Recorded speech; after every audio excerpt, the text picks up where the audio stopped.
What's up, guys? Welcome back to Modern Craftsman Monday. Monday again already. Monday again. I felt like it was already. just Monday last week. Or for you overachievers, good Sunday evening to Yeah. you. I also feel like it was Sunday last week too. I feel like there was a Sunday and a Monday last week. Keeps happening. Just over and over every 7 days. We have another framer on this week. Dmitry, you might know him as Shevcon Custom Homes. I'm just going to cut to the chase. He told us on the podcast firsthand that he can frame circles around anyone else. Yeah. So that's a straight call up. He said, "Bring it." I don't know if he said "bring it," Tyler. But it's so many words. We could probably edit it in. Doug. I think it was interesting. On a couple episodes ago, we had Ben on, and he talked about how Dmitry had a very interesting upbringing, and that's exactly what we get into right off the bat. Talking about Dmitry's, fall into construction. He didn't grow up in the United States. He didn't plan to be in construction. And I would argue that he went from that to being one of, the best framers that at least I personally know and that I'm personally aware of, which is super cool. Yeah, I'm always a huge sucker for kind of having a conversation with somebody who made this massive life and lifestyle change. To move out of Russia and move here and start a career, start a life with nothing in his pockets. I've never been faced with anything like that, so that always intrigues me to kind of see what drives people to do that, and it's always very inspiring to hear. So it's a pretty cool story, and definitely inspiring, motivating, and it's just it's nice to hear one of the stories like that where somebody kind of makes a decision and sticks with it and then continues to run with it. He took a year off for a fishing trip, which is also another interesting story, but stick around for that. Brought to you by Duration Molding and Millwork. Too cold to install siding properly? Yes, that's true with most products, but not with Duration. Because end cuts and rips of Duration don't need to be prime, painted, or otherwise sealed, you can install their siding right through the winter months, no problem. No need to worry about any clearance issues either from grade, roof, patios, or even other boards. To learn more about Duration Poly Ash products, visit their website at durationmillwork.com and be sure to check them out on Instagram. Podcast is also brought to you by Reno Run. Reno Run, Philly, Chicago, Boston, and Canada. Tyler's favorite city, Canada. Canada. Love that beautiful city. Beautiful city. Never been, but I hear it's nice this time of year. The Great White North. Guys, stop going to the box store in the middle of the day. If you're an employee, I can tell you right now, your boss is not happy seeing a receipt at 1 p.m. And if you're a boss, you're not happy either. You're not happy that you're going there. You feel like you might as well just end the day. Just, go to drive right home. Take a long lunch after Home Depot. Drive home. Leave a key for Reno Run so they can get the stuff into your job site. I don't know if they offer those services. Yeah, I was like, where did that come from? Well, if you're leaving, because you just head home and just have Reno Run get the stuff I that left you need. The key, and I actually left all my tools there. Do you mind just taking that inside and then finishing it? You know what? Can I just hire you as? No, they don't. They're not a general contractor. They are almost like a last mile delivery service. You need something at the store, they got you covered. It's like Uber Eats, but for construction. It is. We keep saying Uber Eats, and I'm wondering if Uber Eats is going to call us and be like, "Hey, can you stop saying that?" Or maybe they'll just call us and sponsor us. Oh, brought to you by Uber Eats. This delicious Indian food that I'm eating right now. Brought to you here by Uber Eats is like the Reno Run of the culinary world. Look at that. Shifted it. All right, let's get into it. Dmitry, thank you for being so flexible, by the way. I know we had to cancel last minute, and you were able to get the slot right behind it, so that's good. No problems. I want to know what all this banter on Instagram is with all you framer guys. What banter? Well, first off, I started that random chat after, I think it was after Ben was on the podcast, and I had sent that of course I was going to forget his name, but another framer. And then all of a sudden I opened my phone back up and there was like 75 messages of everyone going back and forth and just bantering about framing in general. I guess that's part of the game in the framing world, is to kind of bust each other's balls. And, but, Fair enough. It's all in good humor. So, Dmitry, in Ben's podcast, he had mentioned that you had an interesting upbringing into this industry. Can you elaborate on that? You're shaking your head. Well, I wasn't born into the trades by no means. My parents didn't do anything close to related to construction world, and framing kind of chose me. No, I didn't choose the framing, but I guess my upbringing was to really focus on what you do and do it good. I come from a family of, I would say, scientists, not tradespeople. My dad is a second generation phytopathologist, and my mom was a phytopathologist. So it's a science that studies the diseases and pathologies. It's in the name of the plant life. Oh, okay. So, diseases in plants? So he's a biologist of sorts. Biologist would be a more broader term. Yeah. So his specialization was in phytopathology. But when I moved to US, we had some friends who worked on a job site, and the summer was ending, and they told me, well, we work over there on the construction site, and we get like $10 an hour, and we work 10-hour days and stuff. So I'm gonna be rich, That's right there. So that's how I went into framing, and I guess from the very beginning, I could compare the world that I was coming from as somebody who was in college for 4 years. Prior to that point, aspiring to be a translator. But on the back of my mind, I knew that I would try to go to the United States and try my luck staying there. So I always was a good student, and I really paid a lot of attention to the classes, and I was doing the best I could with my academia. But that other dream, which seemed to be really, really unattainable, very unattainable dream, just to go to the United States and stay there and somehow just to plant my roots over there, was always there. So the translation thing was more of a backup in case it didn't work, which in my mind, it wouldn't work by any means, And when I got to the United States, first time ever was in 2002 as part of a Camp USA program, just working on a camp with kids. Like right then and there, I decided that I'm going to do whatever it takes to try. And it was a really hard decision and hard step to do, because as I was nearing the end of my visa in 2004, applying for different other visas and stuff like that, and making a commitment to stay, I knew like my friends from the same class would be graduating that year, getting their diplomas, and I had nothing but uncertainty in front of me. And I had this fear in my gut. I remember that. Just living in that small, cold apartment on Hampton Beach in New Hampshire, with like this gut feeling that what I'm doing is wrong, and like what if I'm making this big mistake in my life. Where are you from? Originally from Astrakhan. It's a city in the delta of River Volga. It's next to a Caspian Sea.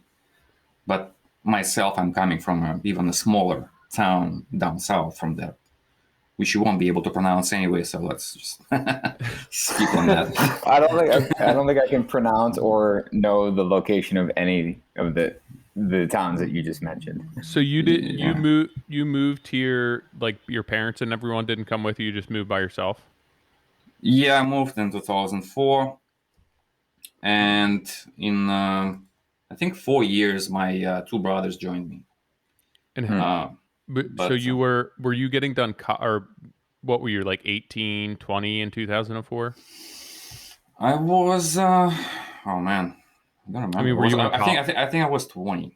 Yes, you were in college at that point. Yeah, I was 20, and because I remember I wasn't allowed legally to drink. I remember that. So what? I know there's more to that, but what was the allure based on where you're coming from to move to the United States? Like, because you said there was that fear in your gut and that uncertainty, there has to be something that's kind of pushing you. What was that here that made you want to kind of take that leap? Well, how do I explain this? Let's say you go into the future, 100 years. That's what it was like, coming from a really rural Russian town to New York, and then I went to North Carolina first, and everything was so gentrified, everything was so cool and shiny, and I don't know. Being so young at that age, you kind of perceive things in a way that it's amplified, right? And to me, this dream was also maybe partly sold on the old American movies I saw before that. And I mean, America is the country of opportunities, right? And also, do you still feel that way? Oh yeah, big time, big time. I mean, you see, it's all relative. I mean, when people complain about certain things, I mean, I understand where people coming from. Let's say if you lived here all your life, and you presented with certain challenges based on your peculiar circumstances, right? But if you put this into perspective with other countries, you are the 1% of the world. Right. You won the lottery. I think a lot of people a lot of people will never understand that. And I think exactly what you said. It's like when people live here for all their life, they know nothing else. And I think that those that are around me that I've had the opportunity to talk to that have moved here, such as yourself, Dmitry, that see what's going on in the country as a whole right now. It's like, man, they have no idea how good they have it. I'll just say it like that. The opportunity that lies in front of them, and they're completely oblivious to what their life could be. Yeah, exactly. And I think some people that moved from some Middle Eastern countries, or maybe from like Asian countries, that they moved to Russia and to Moscow, probably feel the same way about your average Russians, right? So yeah, I guess that's why I asked, just because my perspective, born and raised here, I've never been faced with having to make a decision like that, and nothing has ever been that bad, or everything's relatively progressive. So I've never been in a position where it's like, hey, would you drop everything in your life, pick up and go somewhere else to chase a dream? And I've kind of always admired that with anyone who does that, because to me that just takes like huge balls. I've never been in that position, but to do that, especially at 18, 20 years old, that's something that's definitely admirable in my book, and I can't really wrap my head around that. Well, that's what makes this country great, is because it's pretty much comprised of all these people that either a generation, 2, 3, 10 generations ago, 200 years ago, did the same thing, which was even harder back then. So you are the descendants of those people that went for it, and that's the American spirit of going after it, And yeah, I would have never forgiven myself if I didn't try. Did your parents support that decision? Yeah, they did. My parents probably understood that it's a big gamble, but still, they did. Yeah, my mom would tell me like, no matter what happens, don't come back. And so if I die or anything like that, don't change your plans because of that. Like, you go and chase what you have to do. Yeah. Like, don't do that. Like, don't change your plans because of anything. And well, I haven't seen my parents for actually 10 years. Wow. Since since like from 2004 till 2014. And it was interesting because it's gonna make me look kind of old. But when I moved here, there was no Zoom, there was no Skype. Right. And I remember I used these telephone cards to call home. And then one of the moments was it was pretty interesting is when I first time had them on Skype call, and I realized how much older they got the first time. And then second time when I saw them come over to visit me, how much even more older they actually looked. Yeah.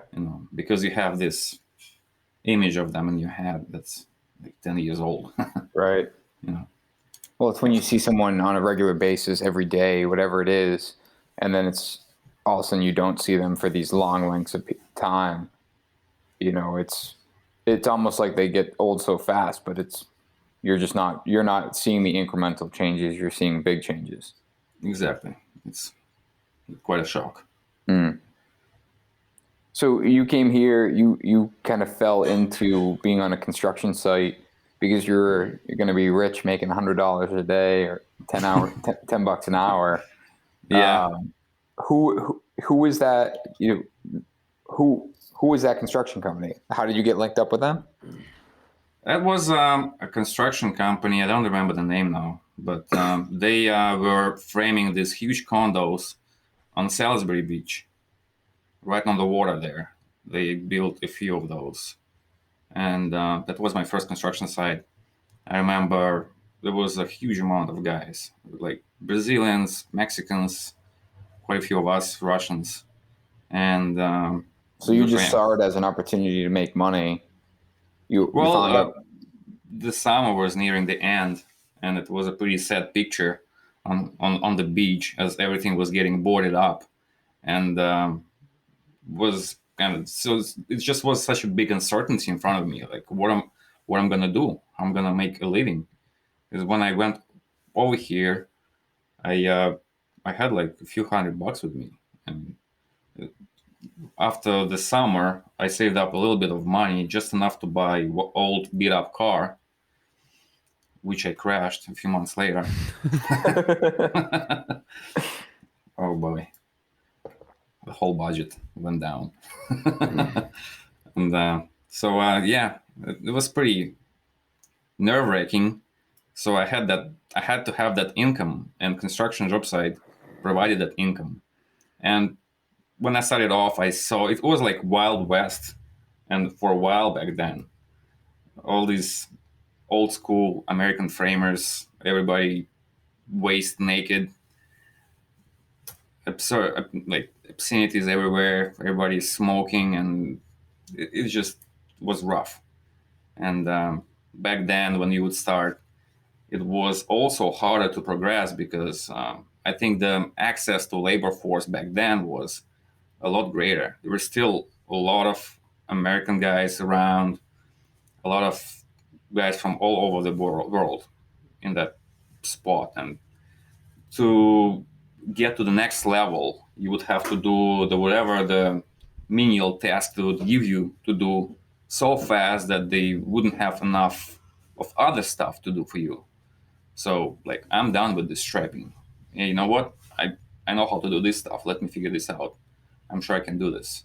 Like, I had to pester those guys and get my nose into the drawings and everything to forward myself.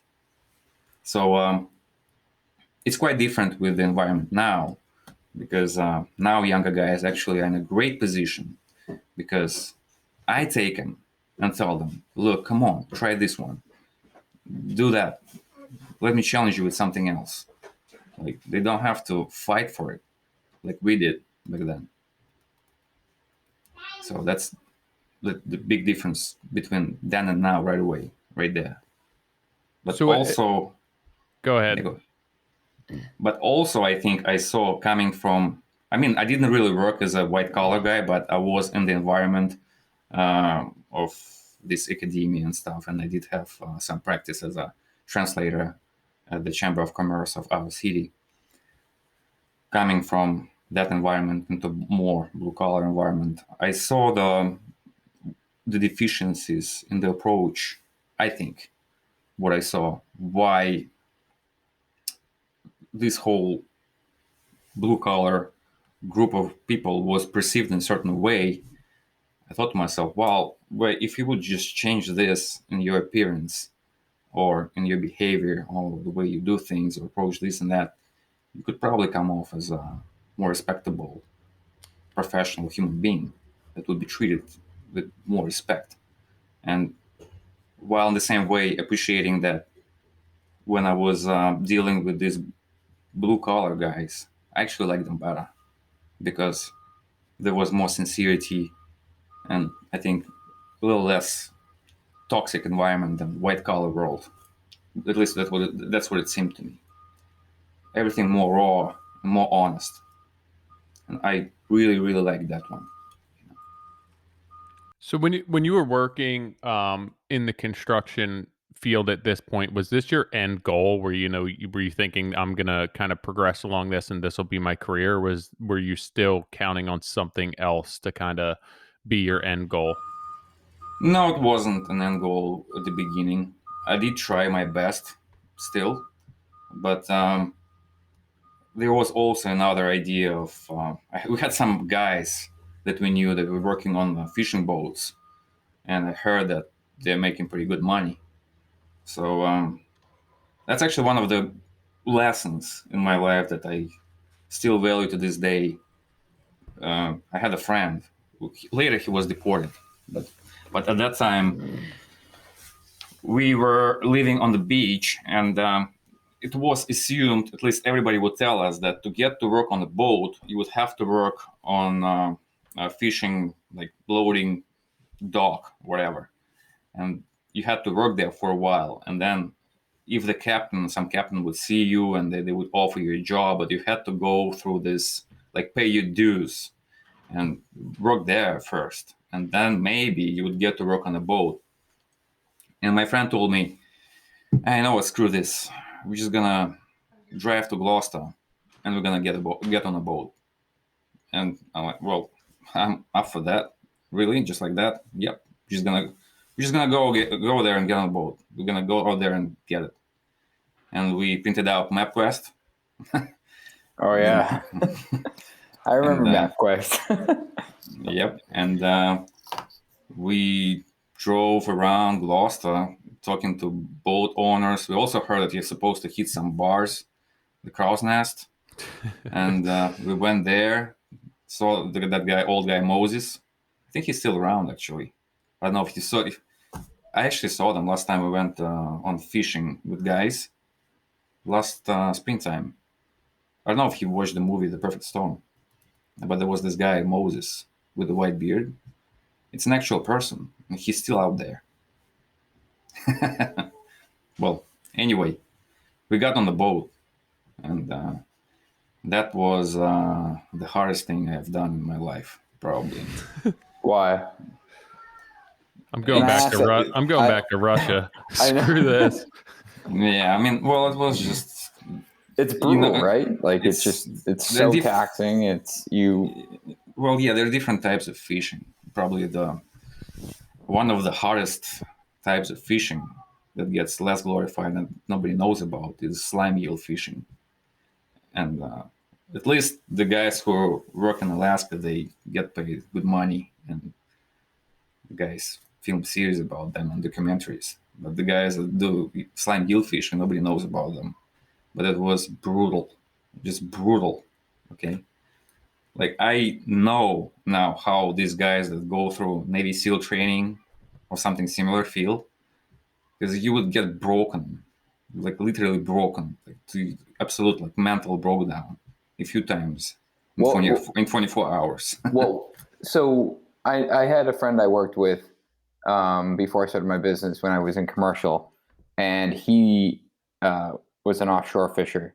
I forget what they fished for, but it was the same thing. He said it was absolutely brutal, and he would get seasick every time he went out. It was just like he knew he would get seasick, and he would just deal with it. And he told this story about, he's like, they started telling me that if I eat an apple before I go out, it would help.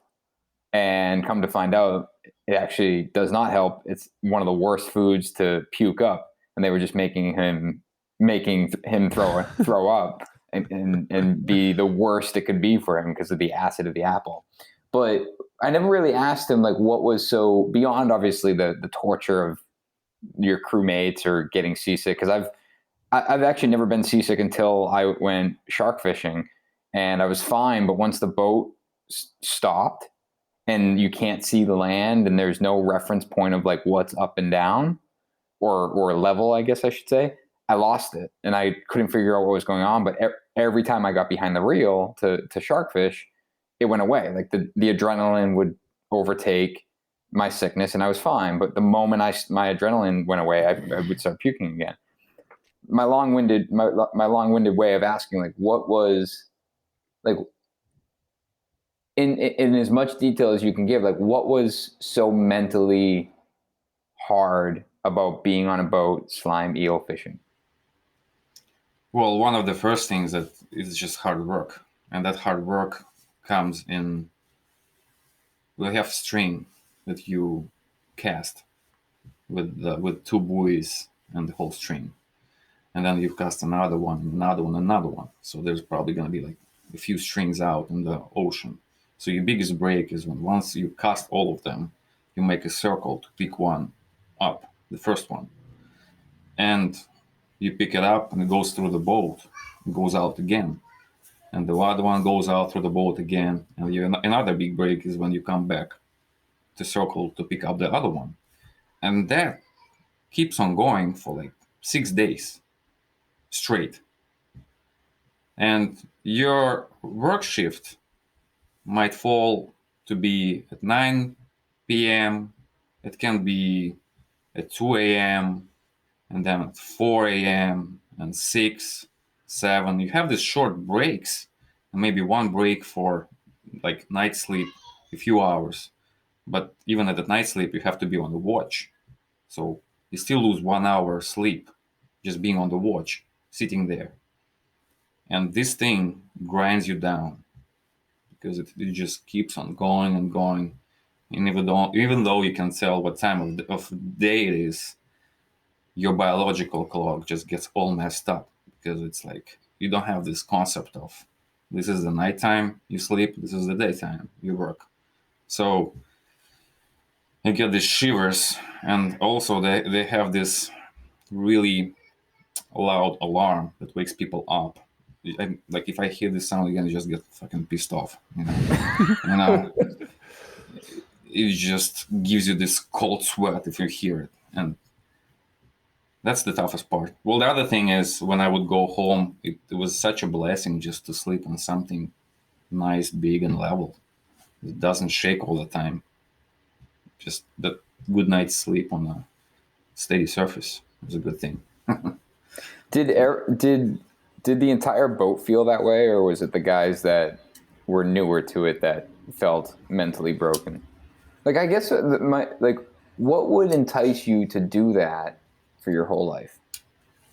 Well, in all honesty, lots of those guys were addicted to some hardcore drugs, and there is a very small percentage of fishermen that are clean, and they are pretty interesting people, actually. They paint pictures and write books, and they really like peculiar personalities, those guys are. But a lot of those guys, they were on our boat, either immigrants or people who had some issues with substance abuse. Because you do get used to this lifestyle, but luckily for me, the way it didn't pan out was because fishing game took away some fishing days from the boat that I was on. So it had to be retrofitted for different type of fishing. which the captain usually had his more seasoned guys to do. We were there for like 20, 30 years with him. So there was no work for me and my other friend. So I went back to framing. So that was there for like a year. I was doing that. So you go back to framing at this point, in work in general and career, you're not looking at any of this as what am I going to do for the rest of my life? It's how can I make the most amount of money to survive at this point. And you had the opportunity with framing. You realized you could make more money fishing. You left to go fishing when that dried up, per se. You were like, well, I know framing, so I can go back to that. But you weren't falling in love with any of these at this point, right? Well, no, I wasn't like, well, framing is the thing I would dreamt all my life to do. It's something that I already had some experience. So I didn't have to start anew doing some other trade at the starting wage. But once I went back, I decided, all right, this is it. So I'm going to dedicate myself to getting better at this as much as I can. And that was my second year framing. And I think it was, so I came in 2000, and so probably 2006. Well, but if you, I'd like to count 2000 since 2004 because it makes my career a little bit longer. More legit for your much needed resume. Yeah, it's like if you count from 2004, I've been framing for 17 years. Let's just forget about this 1 year fishing, right? Yeah, it's you went on a fishing trip for a year, but we're not counting that. Still hard work, so it counts. Okay. Yeah, and then I dedicated myself to framing, and I guess what was another curveball was the recession, and which actually, in hindsight, was a good thing for us because I had this opportunity to work with a bunch of different framing companies. Because it would be, well, we're doing one job here, then the work dries up, and there's like, well, no work for a couple months, maybe. So we jump in the car, start driving, and that's when we would drive all the way from New Hampshire to Wellesley, Newton area in Boston, and find those tricked out customs, walk up the job site, ask the framer, hey, do you need some help? When can you start? I can start right now. I got my tool bags with me. So I remember like people saying, like, well, we can't find any jobs. Everybody's without jobs. And yet there we were working all this time and working lots of hours too. So this is with your brothers at this point or friends? With my brothers. Here and there, when they wouldn't have a slot for all three of us, we would have to split up. But I can say that my brothers have been working alongside me for 13 years now. That's why we are kind of like on the same page when it comes to our process, our systems. So were you just getting paid a day rate or an hourly rate at this point? Not a day rate. We were all subs. Yeah. Like not W-2 employee, but like 1099 employee. Yeah. Type of deal. And we would pay our own taxes and everything. But were you billing them? Were you billing them hourly, per day, per hourly? Hourly, pretty much all the time when we were not on our own. In framing, it's pretty hard to do piecework unless you're doing some kind of track homes or something, because there'll be so various of different tasks you do a day. It's really hard to put a number on it, like based on square footage or whatever.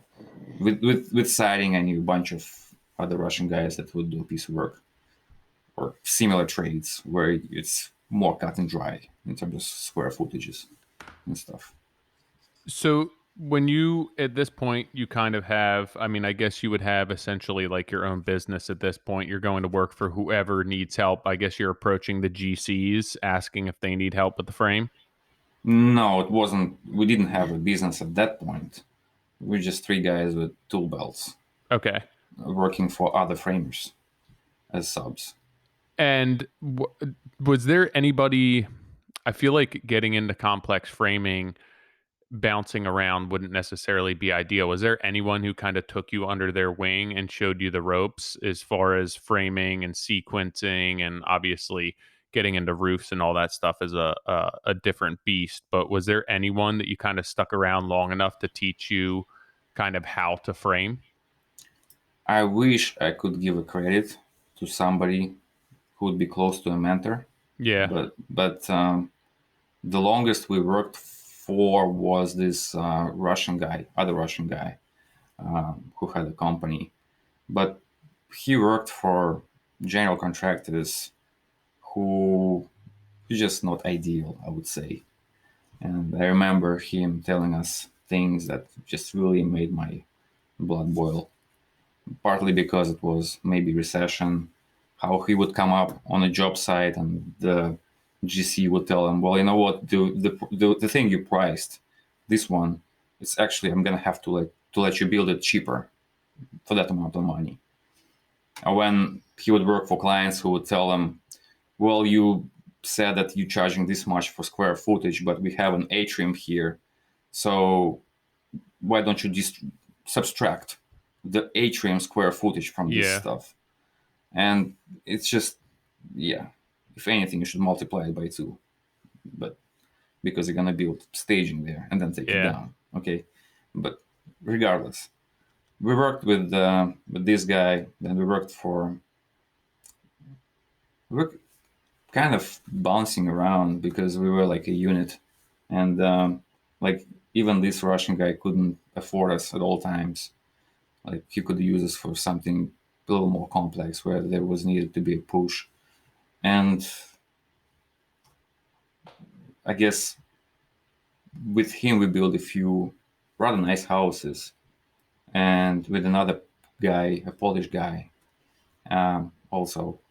But honestly, they were not like super, I guess, advanced in some things. And I remember that my brothers would bring up stuff like Construction Master to them. Like the way that the first time was explained to me to lay out a rafter was walking the framing square 20 times.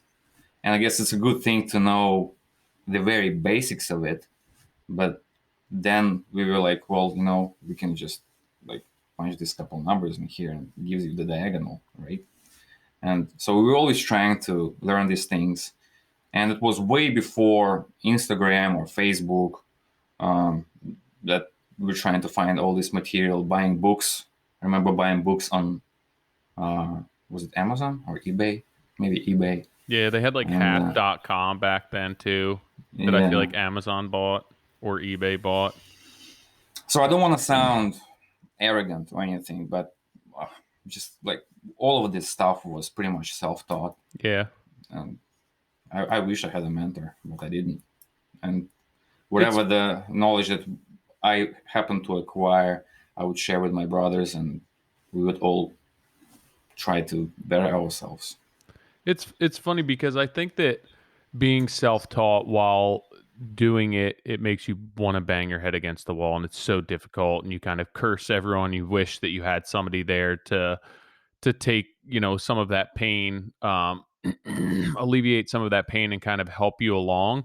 But I also find that learning that way, it burns itself into your memory. And you have to figure out how you're getting from point A to point B. And if somebody just offers you that information, like it's the same thing. If somebody just showed you how to do that on a construction calculator, you may not understand what's actually happening as much as walking out a framing square to figure out your roof rafter and figure out your seat cut, your level, all that stuff where like you actually understand it. And now you take the construction calculator because it makes your life easier and faster.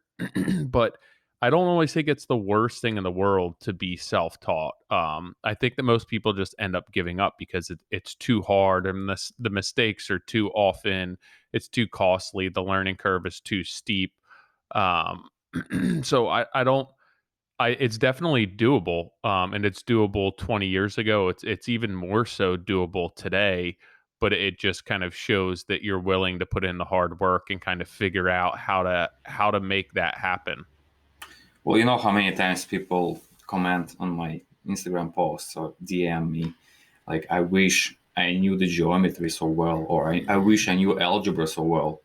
Oh, I wish I had a mentor or something. It just cracks me up all the time because, first of all, I'm not an exact science person. My jam was like literature and stuff. I hated math all my life to begin with. Okay. So if you are more of a math inclined person, like, you have absolutely no excuse not to be great at it, first of all. And as far as teaching goes, rather often people ask me, well, do you offer any apprenticeship? But how am I going to explain these things? I'm not going to grab you by a hand and like, well, all right, let's cut a rafter. Yeah. It's the mentorship means that you're going to go into this stuff. You're going to start studying it. And then if you stumble upon something, you can ask me a question. Okay. I'm not going to start reading the roof cutter's secrets with you page by page. So yeah, people think that a mentorship is basically they're going to show up and you're going to walk them through and hand them all the secrets and then they're going to understand. Where like a mentorship or an apprenticeship is supposed to be hard work and you get out of it what you put into it.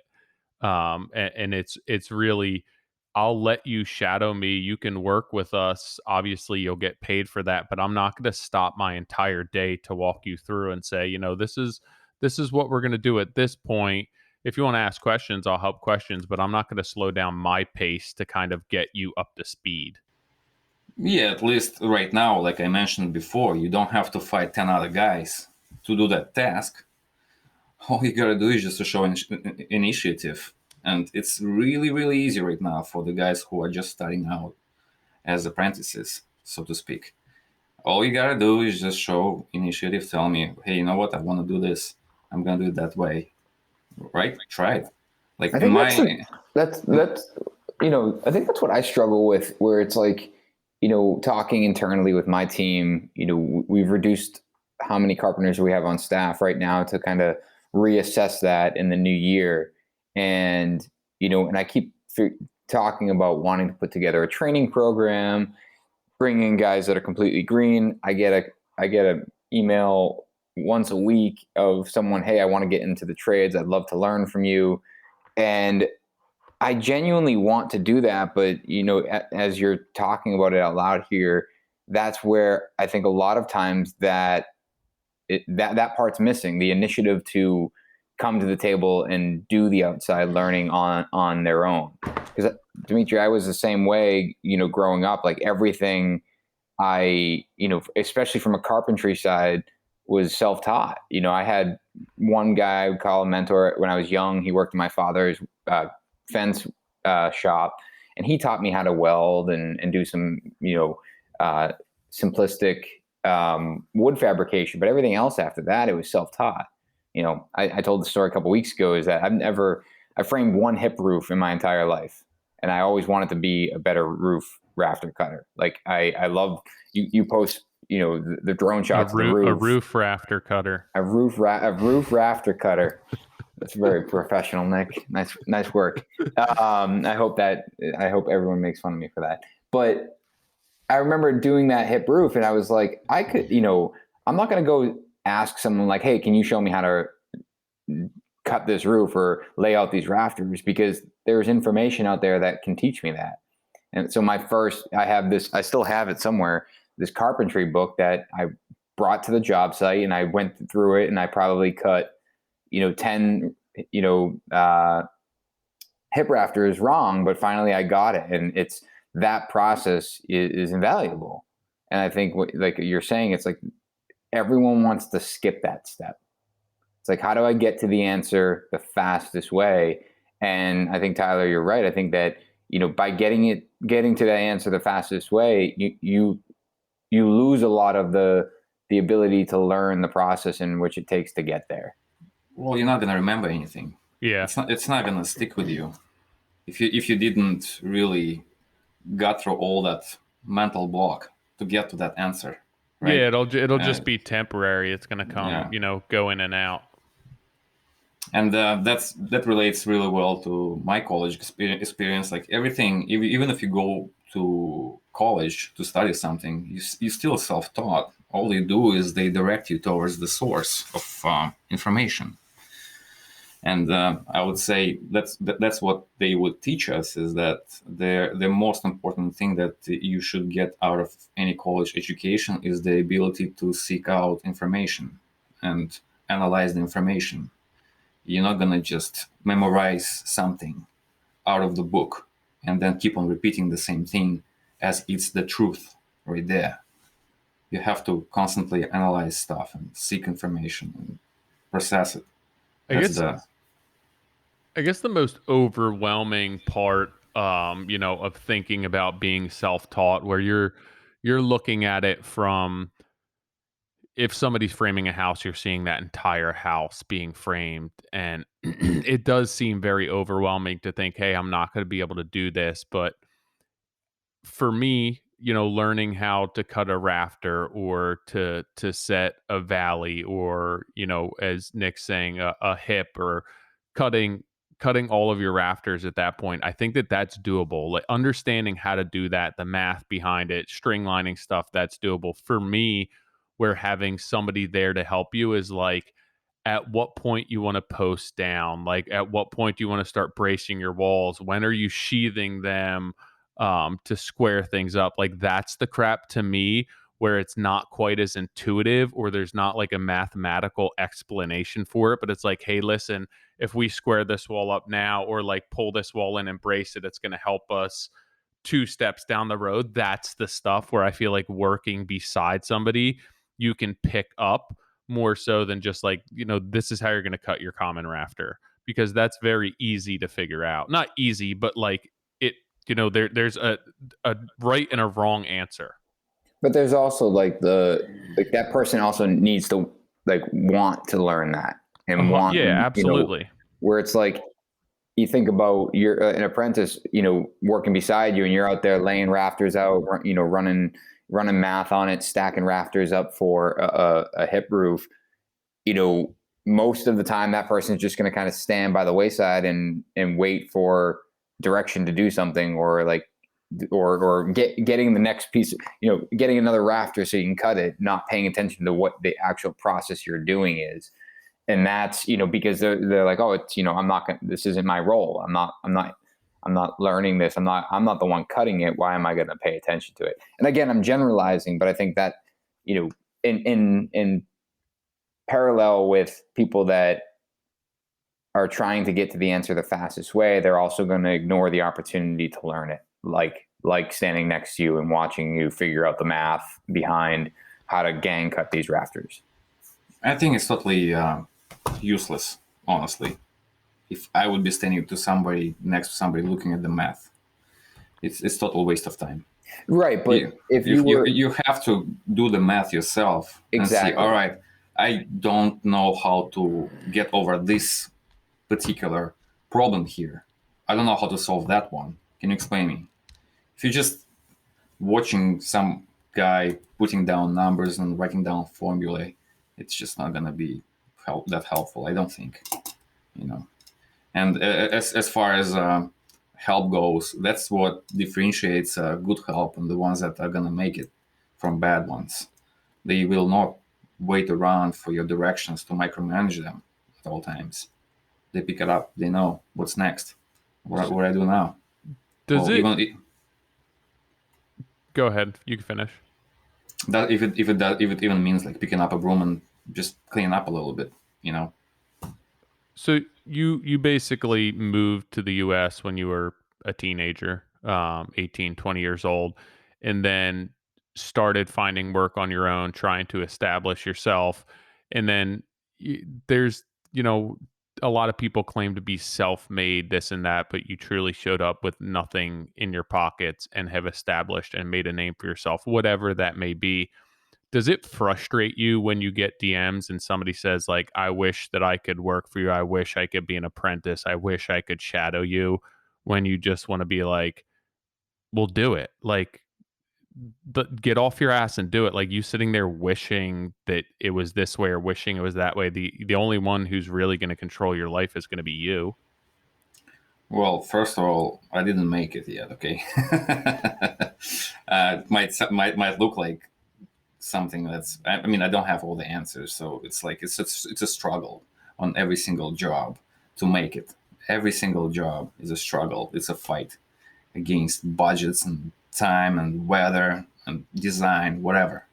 So it's not as easy as it looks now. No, but it's also that you're not getting handed anything. By no means. It's a very hard and long road that we walked to that point and keep on walking. So, people wish to be me. Well, I think try it, but it's not the best dream to have.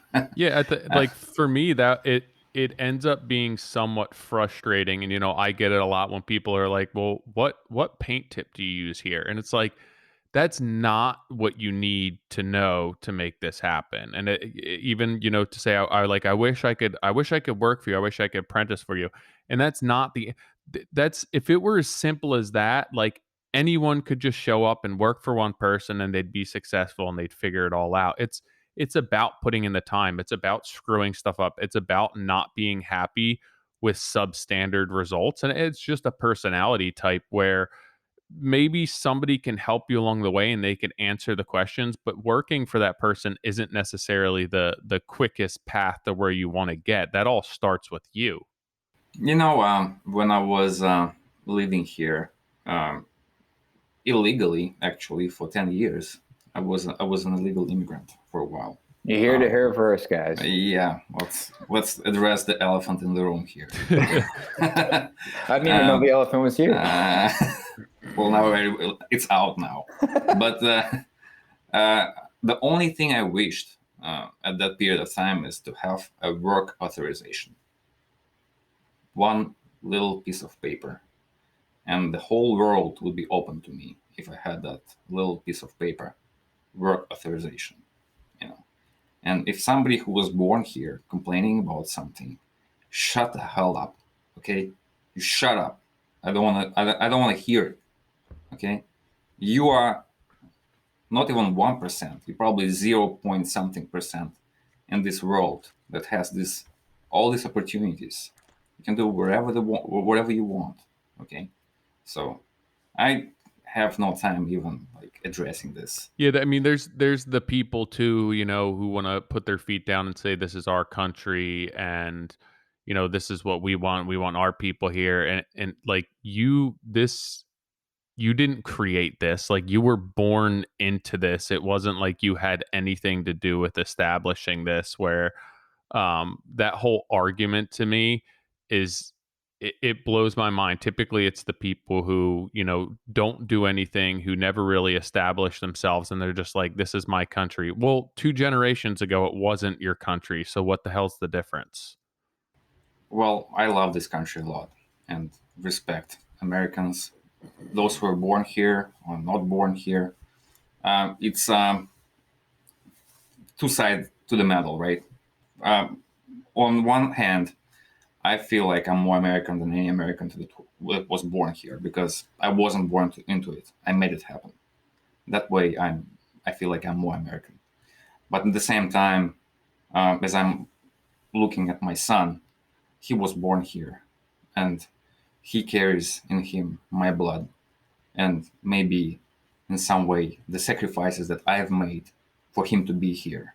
So maybe you, those who were born here, have that genetic inheritance of those people that maybe crossed the Atlantic on a ship to be here, that crossed that ocean, never to see their families again, ever. And maybe some of it still ingrained in you somewhere deep inside that DNA somewhere, right? And that way, that makes me recognize this and respect it also.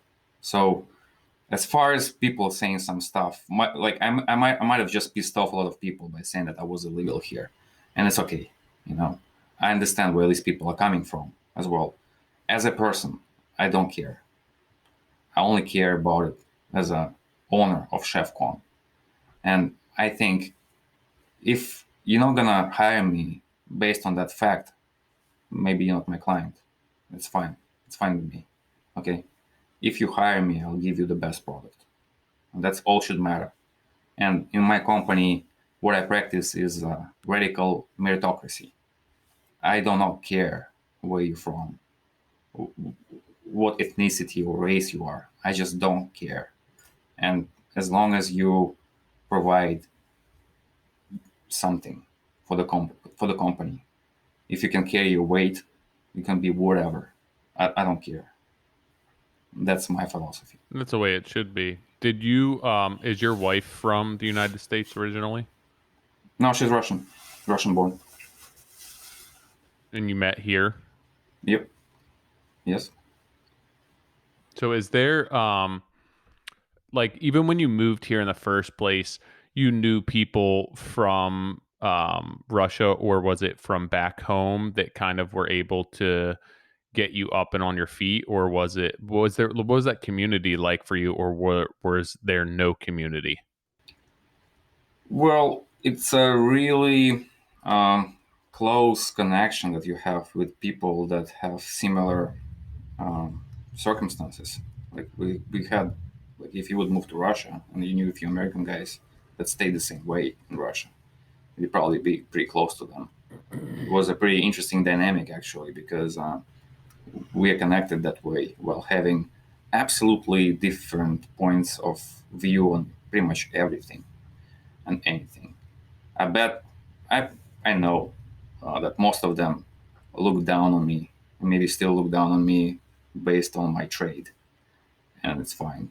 You know, they a lot of them do white collar jobs, all kinds of jobs actually, but that connects you. Yeah. And really, this connection is just so strong. So because of that. How did you meet your wife? I met my wife on a party, I think. On a party, yeah. And actually, she lived in Florida, in Fort Myers, and she was visiting her girlfriend who was living in Maine at that time. And I was at that house somewhere. They had a party, some other Russian kids, American kids together, and that's where I met her. Yeah. That's cool.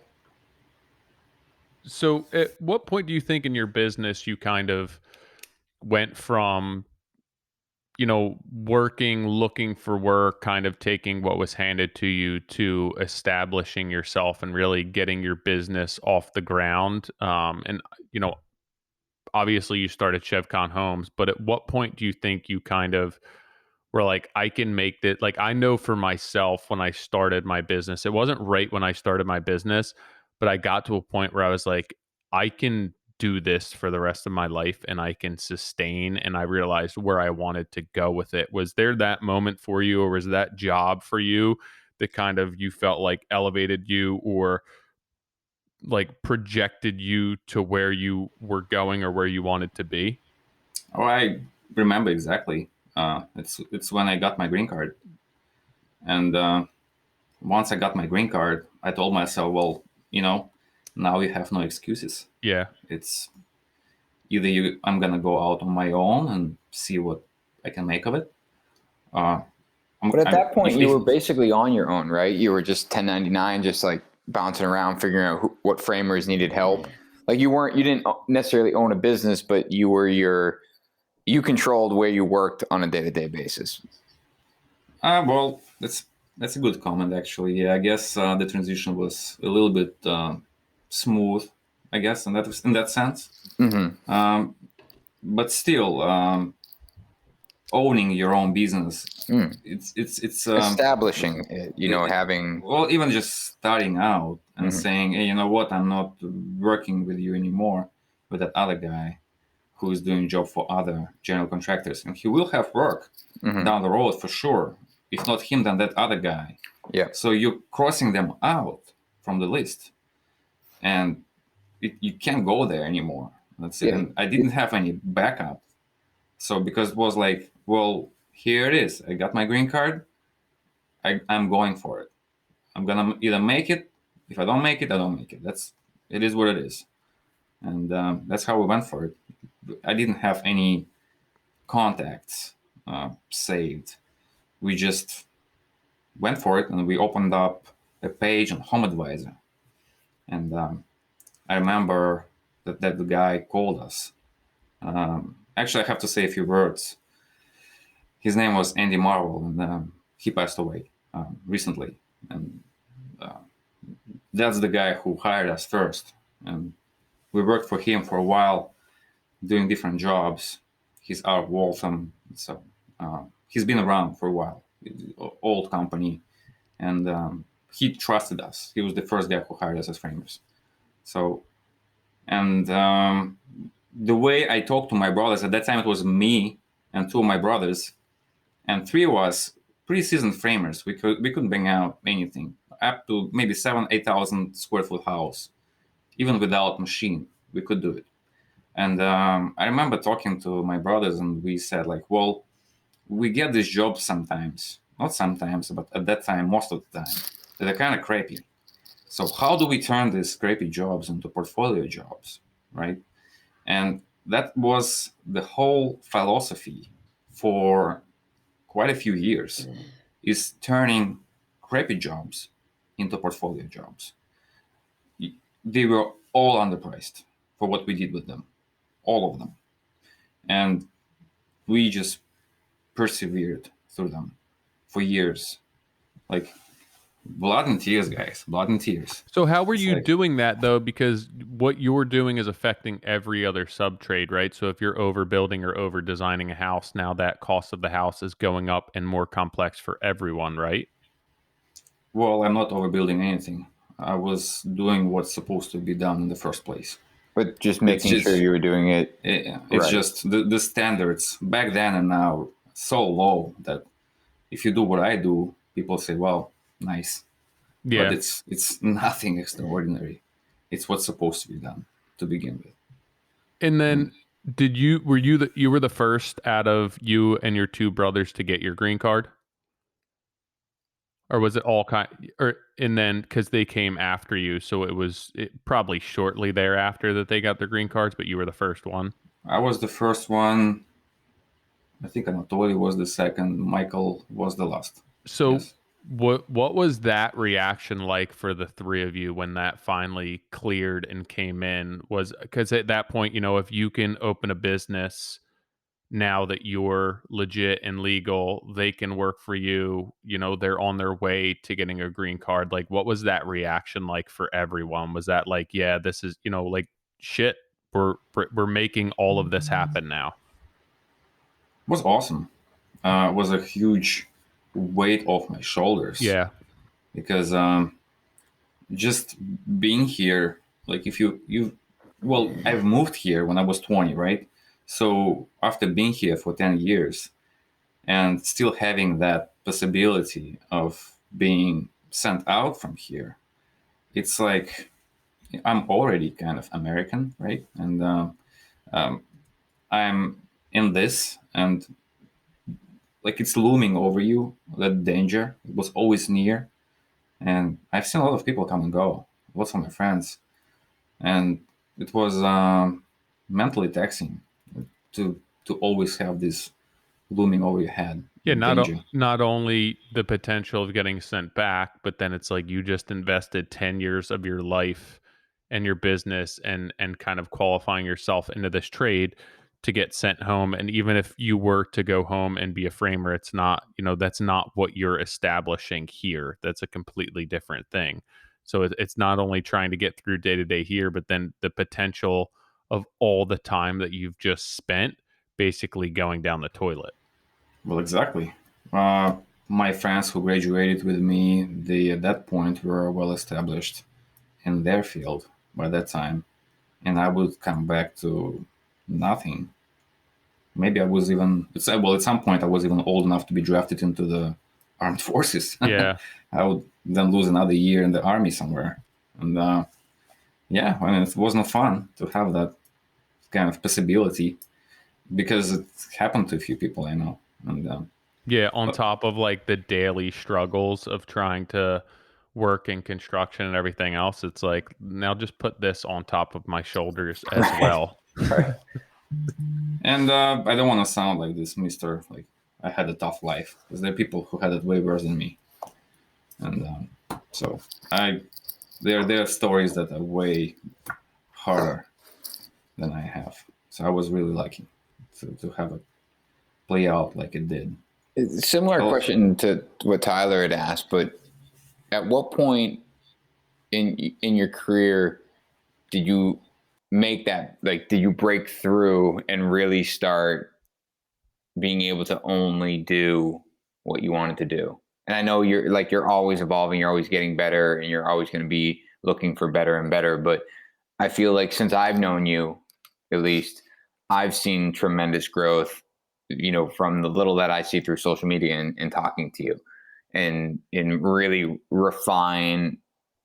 you've really refined your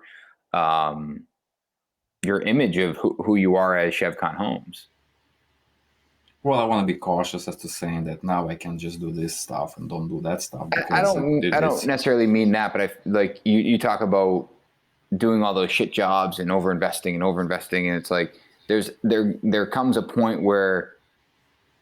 So for me, right, like. I know what I mean. That's the thing, that point never comes.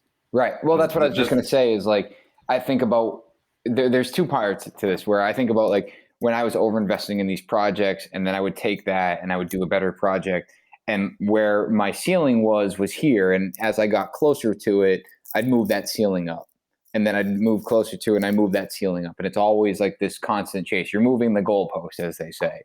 But back to the comment you made, where you were overinvesting in these projects, in the sense that you were underbidding them, but still delivering tremendous value.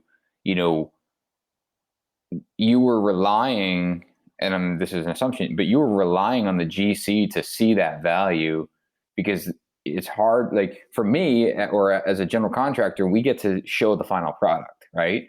Where it's like, if someone gives me $100,000, for a project, and, I want to make, 20 grand on it, and I get 80 grand to do this job. And instead I take the 100 grand and I put all that 100 grand into it just to make it a little bit better. Then I can market that and then sell it to someone that would pay me $150,000 for it, and so on and so forth. Where framing, until recently, I don't think a lot of people were going above and beyond to showcase, the drone shot of the roof, or, how you're putting this stuff together, because there was no platform to do that. And you talk about Home Advisor, and I just out of curiosity, I looked it up. I was like, oh, I wonder if, when Home Advisor started, they started in 1998, which is crazy to me. But you said that you started marketing on Home Advisor as a framing contractor. But what was your message there? Like, what was, hey, hire us, we're a better framer than the other guy? Like, what was how do you approach that? Oh man, I wouldn't remember, but I think we can still look it up. I think it's still there. I can't believe they started in 1998, and it just like gave me this, like, ran this whole thought process through. Like, that wasn't even a household name until 5 years ago, maybe 10 years ago. Like, no one had heard of Home Advisor, and it's just to think that a company like that 20 something years later sees all this success is just crazy. But we didn't really have any success on Home Advisor. It was not really catered to our model, so to speak. Like the fact that builder, Andy Marvel, may he rest in peace, found us over there, it was just like one out of a million chance, because it's more for people that want to repair a door or something like that, or build a deck, maybe at most. And I remember I got my license then, and I did just so many estimates, and for nothing. Yeah, driving around, doing all those deck estimates and little additions and whatnot, and just for nothing. And once, maybe if I, like in a parallel universe, if I chased more of that route and gotten some other job, I would have actually morphed into being a general contractor. But because we stuck with that builder, we saw, well, we can make money consistently here doing framing, and that's where we went in that direction. And from that point, like you said, when there was no platform like Instagram, or even we didn't even have Facebook page for a while, we were using our jobs to sell the next job. And that's why we were really focused on doing the best we can with what we had. You were using it like for that GC to see what you could do and then hire you for another one, or you were using that saying, hey, GC down the street, come and take a look at what we're framing here, so, and then give us a shot on your next one? Both. Yeah. Of course, that GC didn't want to lose us, but at the same time, they couldn't really keep us busy year round. Mm-hmm. Who can, right? And we would, of course, ask permission if somebody wanted to check us out. Mm-hmm. And I would tell them, look, we're good. And here's the proof is in the pudding right here. Take a look at our job. We'll do the same for you. What was, beyond just doing, knowing that you were doing your best work, did you ever pay attention to what other framers were lacking? Like, every job I've ever walked, they're super messy, so let's make sure our job site's super clean and tidy every day. Like, were those things just learned, or, I always think that, like, people always, when you're going to business and you want to find what your value proposition, as they call it, like, you usually focus on like one thing really well, and then communicate it really well, so that when someone does walk that job, whatever it is, like they're immediately drawn to the fact that your job site's super neat, or that, hey, I've only had one dumpster in this, for this whole frame, and that's all the scrap wood I have left over. Like, there's always well, you should have more scrap, by the way. It means that you actually pick through lumber. So I made the comment about Mike Riley saying that he had a 55-gallon bucket worth of scrap. Well, I'm not here to badmouth anybody. But maybe those other guys have. Well, I think he's picking through it, but I think that I think that was more about the computer control stuff. But either way, well, it doesn't change the lumber quality. No, I think there's a pile of it next to it that never even sees. It's not like I'm gonna miscut the 2x10 and then, all right, to the dumpster it goes. Yeah, can't use that anywhere. Right. Yeah. So as far as the framing goes, well, I think it's a cumulative of our experiences that we had since 2004, working for other builders and having these guys just kind of slap things together. And then also having that anxiety about the recession, and to making sure that I have to make that next check. I don't have any backup. Like, I'm literally going to be on the street. Like, I don't have a basement to go to. You know what I mean? It's like, that's it. I have to make that. I have to be in that contract. I have to be in that bid. I have to get the job, and I have to get paid. And that fear drove us to our best versions of ourselves. And it's not that hard to do, really. I mean, just nail them tight, cut it straight. That's all it is. I want to touch on something that you mentioned earlier in the podcast about, I guess, kind of having integrity with what you're doing and appearing a certain way. And I think it comes down to, for me, it's integrity and professionalism and kind of having respect for your craft. I was on your Instagram page and kind of looking back to when you had started all this stuff. And even in 2017, there's pictures on here of How do you know the year? It says it on there. Really? On your pictures, yeah. Okay. Having collared shirts, having branded shirts, and to me, this has always been something that's super important with what we do. And having a lettered truck and having respect and integrity with what you're doing and proud of what you're doing.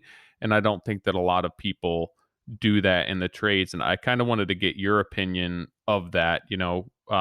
So many people within our country right now say that there's a skilled labor, a shortage of skilled labor and the gap with all of that stuff. And everyone makes it seem as if it's so difficult to make a living in our industry.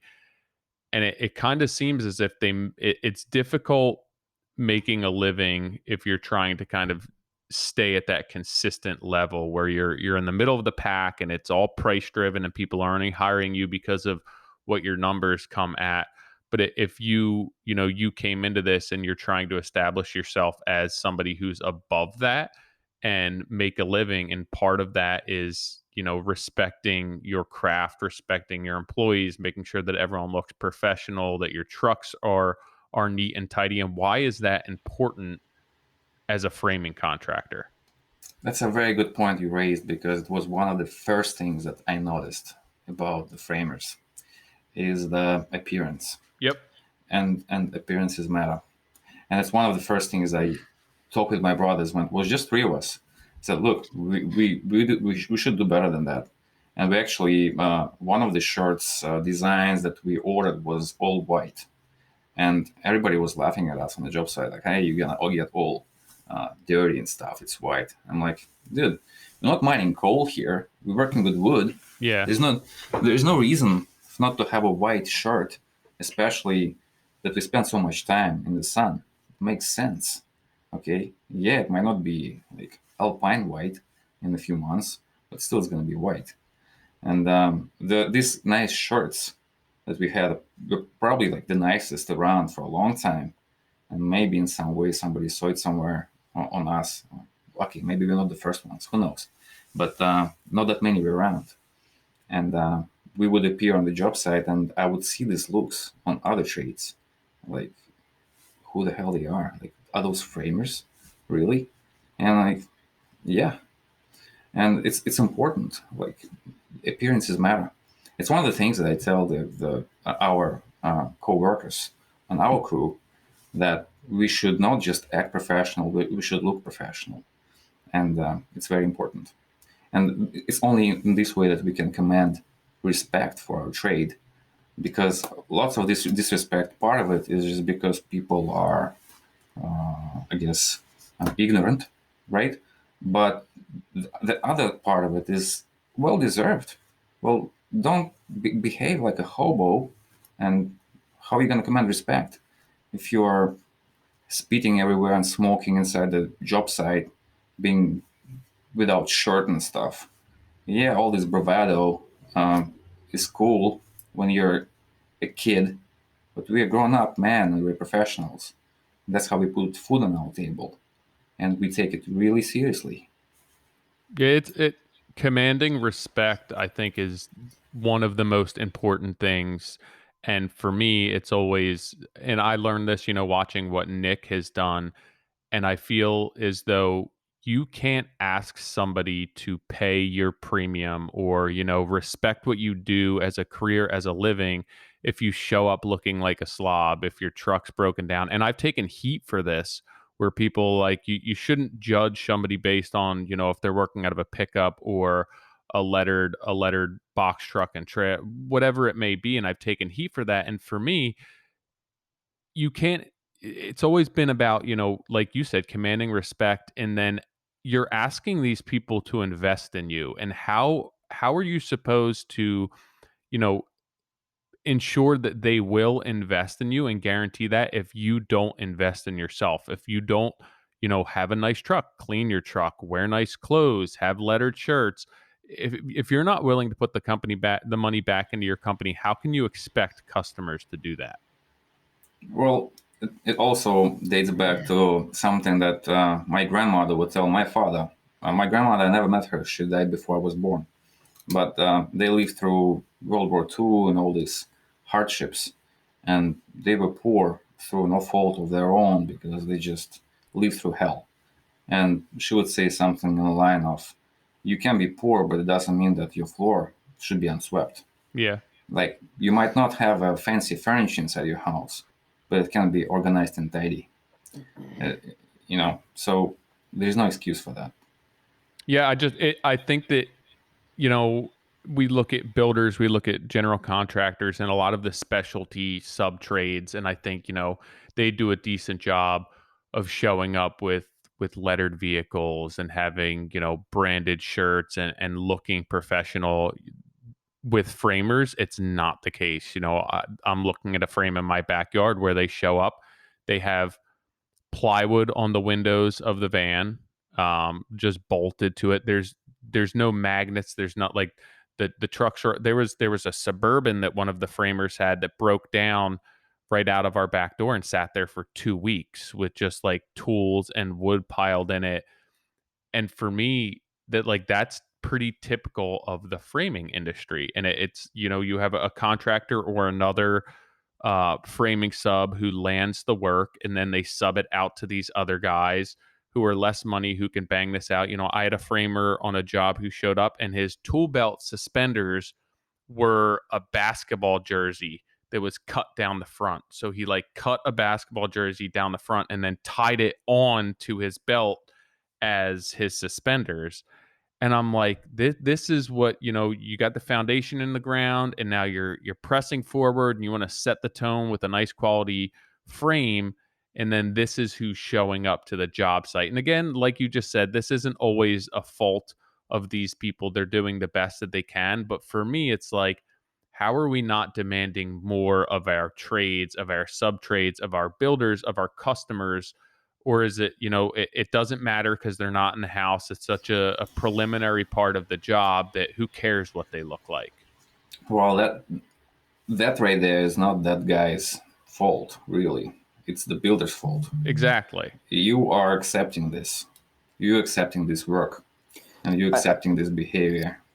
I agree with you, Dmitry, and I think that even deeper than that, not are we accepting it, but we're also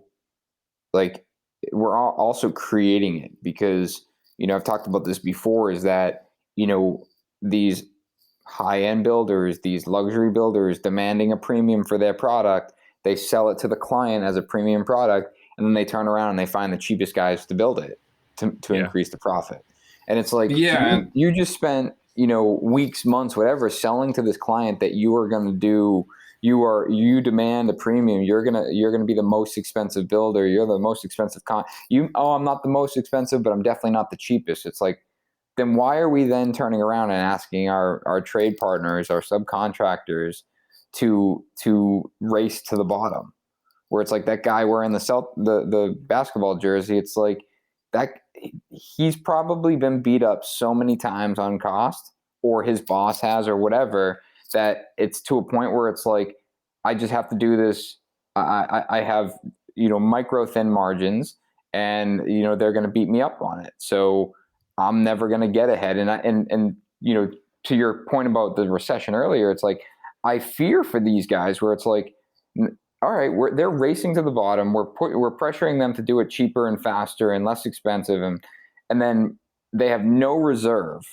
So when shit hits the fan, I did nothing for them except for make them work for every dollar, and now they have no reserve to survive, a crash or whatever, survive anything at that point. Where it's like it's all micro thought, where it's like, this is good for right now, rather than thinking about, all right, I want to help this guy, grow. I want to work with Dmitry. I want him to be charging me appropriately, because I want him to survive, and I want him to be an asset to my business, and I want to be an asset to him. It's like, we don't, in general, as this industry, I don't believe that we oftentimes advocate for that. Yeah, that brings me to that thought that was mentioned on the podcast with Ben Morton, when you said that I'm doing all these 10% houses, and comparing to these guys that do this, but they come in, they're dealing with not just low margins, extremely low margins, but still, I am dealing with tight margins still. Like any framer, no matter how high end of our work he does, deals with extremely tight margins. It's not like I can take my time digging around, polishing rafters there. It's all super competitive, cutthroat business. And we compete with probably the best framers in the world in New England. If they're one of the best in the country, they are definitely one of the best in the world. We frame for architects and designers who are like probably one of the best in the world. And it's a super competitive environment. And all these framing jobs, all of them are underpriced. You guys all are underpricing framing jobs, all of you, okay? Because we cannot afford, at least most of us, cannot afford to have all of our guys having 401ks and like health insurances and paid vacations. And that's the truth of it. And why my guys are not good enough for this stuff? What's the difference between my guy or some other person sitting behind the desk making $30,000-$40,000 a year at the desk job where he gets all of that? Like, our guys go through hell to make this money, right? So we are definitely not there yet. People say, well, there's not enough framers. Well, you know what? We actually need a little bit less framers. Let's bring it up a notch a little bit. Yeah. It's double-sided too, where it's like, we should be making a fair wage. We should be making enough to survive and build a future.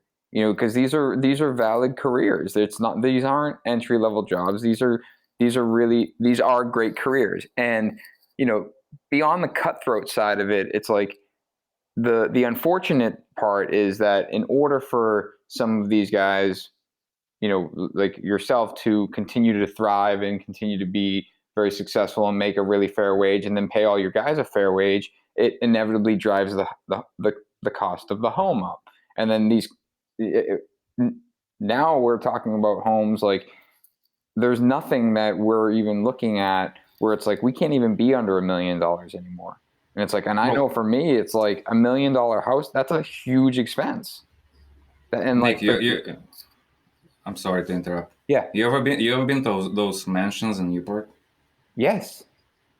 But so that's what I was getting at. It's like where, I think that I don't think that you or someone at your caliber should ever be competing or racing to the bottom. But there is the other side of the industry around home building, is that we're making homes less obtainable for the average person. And I'm not saying that these are related issues. I'm not saying that you need to charge cheaper or figure out how to do it faster so we can make these homes more obtainable. But I do think that is an issue in our industry, that homes are becoming so unobtainable. They're becoming more expensive. And I think that there's a handful of reasons as to why they're becoming more expensive. Labor cost, yes, is certainly one of them, but also the complexity of what we're being driven to build, land costs. Like, there's so many parts and pieces of it where, I don't know. It just, there's two, not schools of thought, but there's two issues here that are loosely related. But I want to go back to why did you bring up the comment about the Newport mansions? Well, you know why they don't build them anymore? Because of the cost. Labor. We could probably see more of those now, and a lot less of the houses that I think similar companies. I think Drake has a mansion up in Toronto. Maybe in another 100 years they will say, well, whatever the house that we build, like a 15,000, 20,000 square foot house, would be visited as a museum, because that's just completely unattainable now in 100 years. Maybe we should build smaller houses, but built by real craftsmen, built in a better way. But obviously it's a very complex issue. On one hand, if I'm building this tricked out house that's super expensive, like you said, there's no reason why framer shouldn't be making decent living on that house. On one hand, I understand your point where you're talking about this this other great houses way cheaper, but still with the new techniques and processes, we can build those better and faster too. Agreed. Yeah. Sorry, go ahead. I think so. I mean, it is a very complex issue, and so much of this does come back to being on the builder's lap and something that they're allowing and on their jobs. Even you think you want to elevate the craft of framing and be able to not be squeezed on every job, but that's just right now that's one of those areas that these builders are allowing to be squeezed. Hey, we can save money on the frame by using these people. And then that also even adds to trying to find people who want to be a framer, who want to be a professional framer, who want to show up with a collared shirt on and be professional and neat and tidy and be able to make a living doing this. I look, at what's being built on the flag lot behind my house, and it's an 8,000 square foot house. And then, I have my daughters, I have a young kid next door, and it's like, do you want to be like they're watching this whole thing happen? Do you want to be a framer? What kid is going to see six guys pile out of a truck that has plywood on the windows and doors and be like, that's what I want to do for a living, But then, like, maybe they see Dimitri's job site and everyone shows up in a van and they have on shirts and they're professional and they clean up and they keep a tidy workspace. Like, you have a shot at people, that's how you're able to charge more money for these things and demand a higher price. And then you have people who want to get into these trades, but the builders allowing the crap that they are. It's like it's this entire cycle that's just, like Nick said, it's a race to the bottom. Yeah, and then they're gonna be complaining about framers. Exactly. But I wanna, like, in our small scale with my company, we'd like to create a platform and an environment that's sustainable. Okay, because I've seen it happen all the time. People get in the trade, they get chewed up and spit out and replaced by somebody that comes in new after them. And we are in a really good position right now where people say, well, framers are a dying breed, and like, we don't have enough framers. Well, I don't think we're a dying breed. I think as a trade, we're regrouping right now. And I have high hopes for us, because I see these young American kids on our crew, and they have the grit, and they have the will to do this work and battle the elements and go through these longer days with us, toe to toe, right? All they need is just to have that platform where they can do their best and see that their effort is appreciated, and it's gonna probably most likely outlive them by far with what we build. And that's very important for them to realize that they're not just slapping some houses together, but changing the landscape and leaving something behind that's going to be beautiful. I mean, it even comes down to, like you said, if we're building something by craftsmen, maybe that the framing price to frame a house right now is too low. Everyone's getting squeezed. It doesn't matter who you are, where you're working, where it's like, if the cost to frame was just 25% higher, then people would be making a decision to build less house. And like, it should be able to work itself out where it's like, well, that's not the price to frame a house properly. Where maybe you don't build a 10,000 square foot house and you build a 7,500 square foot house because we just want this done right and we want this done by craftsmen and professionals. But it's just so many times, these builders and these architects are selling the square footage. Well, we can build you a 10,000 square foot house. And so then they're squeezing everyone throughout that. And, it starts with the framers, and then it ends with the painters, where everyone's getting squeezed. And, if people stood up for building quality, building these houses that can live longer than us and using quality materials and methods, I think it would be a completely different profession to get into. But I think that, what everyone's selling right now is bigger, is better, and we can give you more for the same price. And then it just screws everyone. It doesn't give you the margins that you need to support your family and give your employees 401ks and everything else. And it's just not an attractive industry for a lot of people to get into. Yeah, exactly. Like I would love to all of my guys finally to get to buy homes, being able to pay for the daycare and maybe save up some money for the college or trade school and to have a meaningful career, which it is. We're not flipping burgers there. It's not a summer job. It's our career, which we're taking seriously. And that's the end goal. That's why, relating to what Chunik said a few minutes ago, that goalpost is just so far away that I am never reaching it. I don't think I will ever reach it. So we're constantly pushing to reach that. I mean, those limits. So it never stops. Never stops. But just because you may never reach it doesn't mean that you shouldn't, and you are, this isn't directed at you, but doesn't mean that you should set the bar so low that it's like, Right. we're never going to get there. Screw it. Let's just like succumb to this.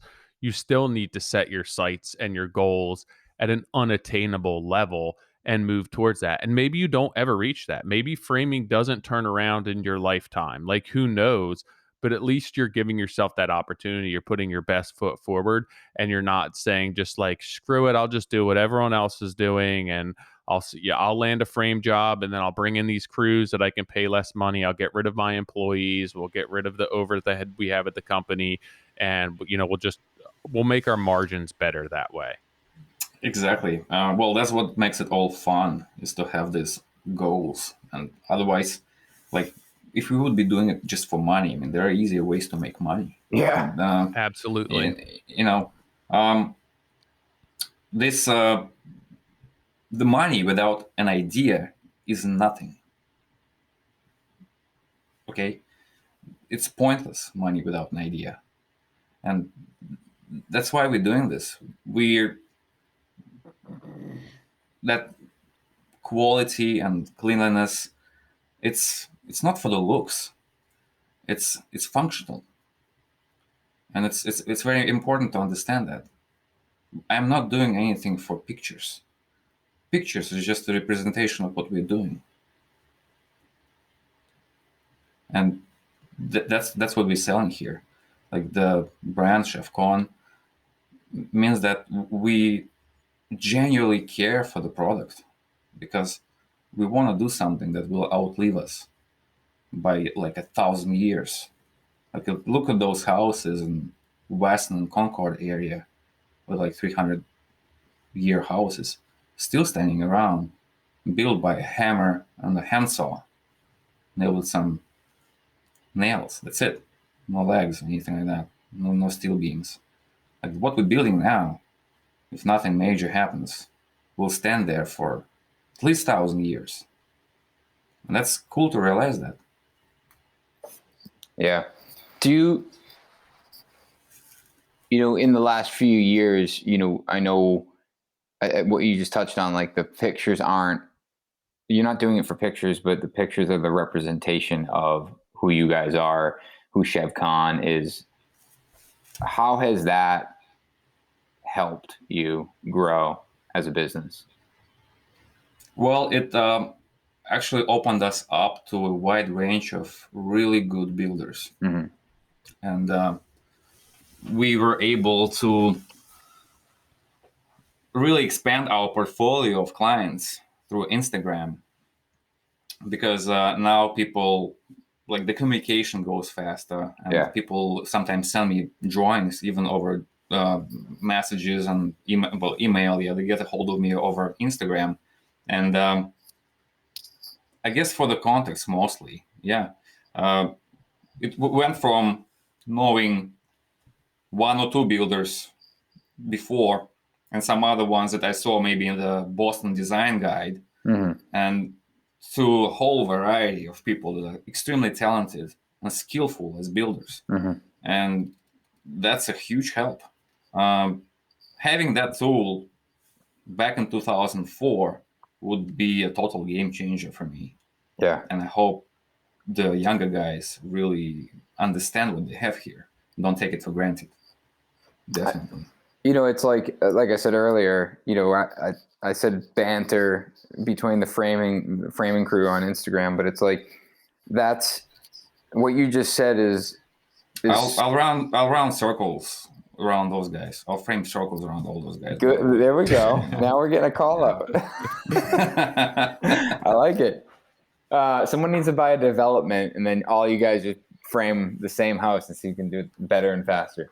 They'll get their asses handed to them. But what you just said is like the youth and not taking for granted what we have now, and the ability to network with other guys that are framing.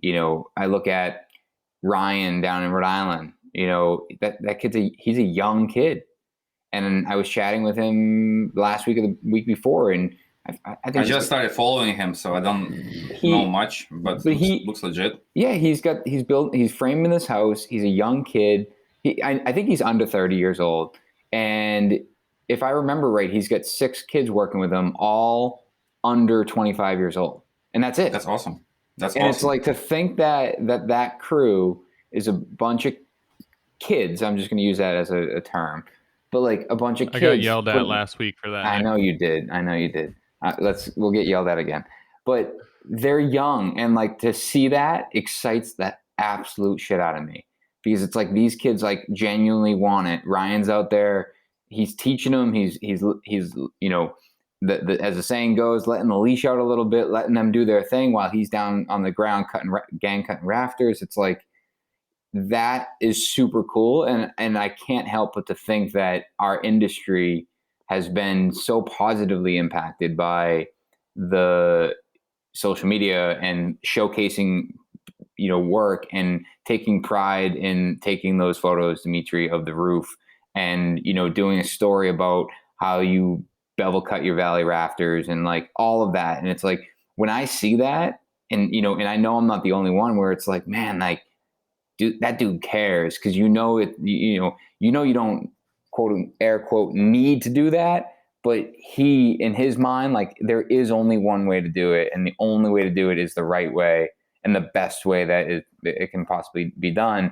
And I'm watching you do that. I'm watching all these other guys do that, and I'm then seeing it reciprocated, with this whole other group of people that are constantly trying to be better. And it's like you'll get tagged in something, right? When someone is super proud of something they framed, they'll tag you because they're like, dude, Dmitry taught me this. And it's like, so weird to hear this. It is, but it's like, but that's this is like, that's what you're getting at, is we cannot take advantage. Like, we can't miss this opportunity to continue to collaborate and improve everyone in this industry, because like you said, we have one opportunity to reshape this industry, each of us, right? We all have this one opportunity to reshape the industry. And whether it's, the branded collared t-shirts or the white shirts, or, just consistently putting out a better product and showing it off and talking about it and showing that it's capable of doing something better and better. All of these things lead to us making the industry better, that has so many additional benefits right behind it. That's where it come at that point. As a builder, you go and you have these younger guys and girls, kids, who are getting into this, and you see them, and they're, that's inspiring to see. And it's like, yo, what do you need from me to sell what you're doing on our job? Because I would rather have that on my job than vans of guys showing up looking unprofessional, popping out, and like being able to save money, because I find value in that. And I know that, they're concerned with putting their best product out, and that's going to affect every sub trade that comes after that. And then it's up to us. Now we have this opportunity to sell a more quality product, with people who are really excited about the trades and pumped to be doing this. And like, now that's on us. How do we sell that? Like, what do you need from me to be able to sell this job so that you can do the best job that you can, and we can use you on this project? That's a very good point. And it's probably, I should be asking that question, Nick, and maybe if Johnny was here, I would ask him, like, for you, when you're doing that job, and are you trying to sell a framer?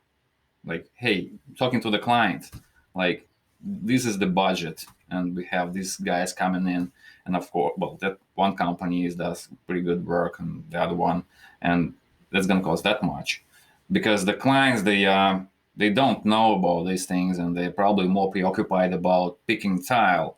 Maybe, well, let's save $10,000-$15,000 here, but get fancier mirror and tile and whatever for the bathroom.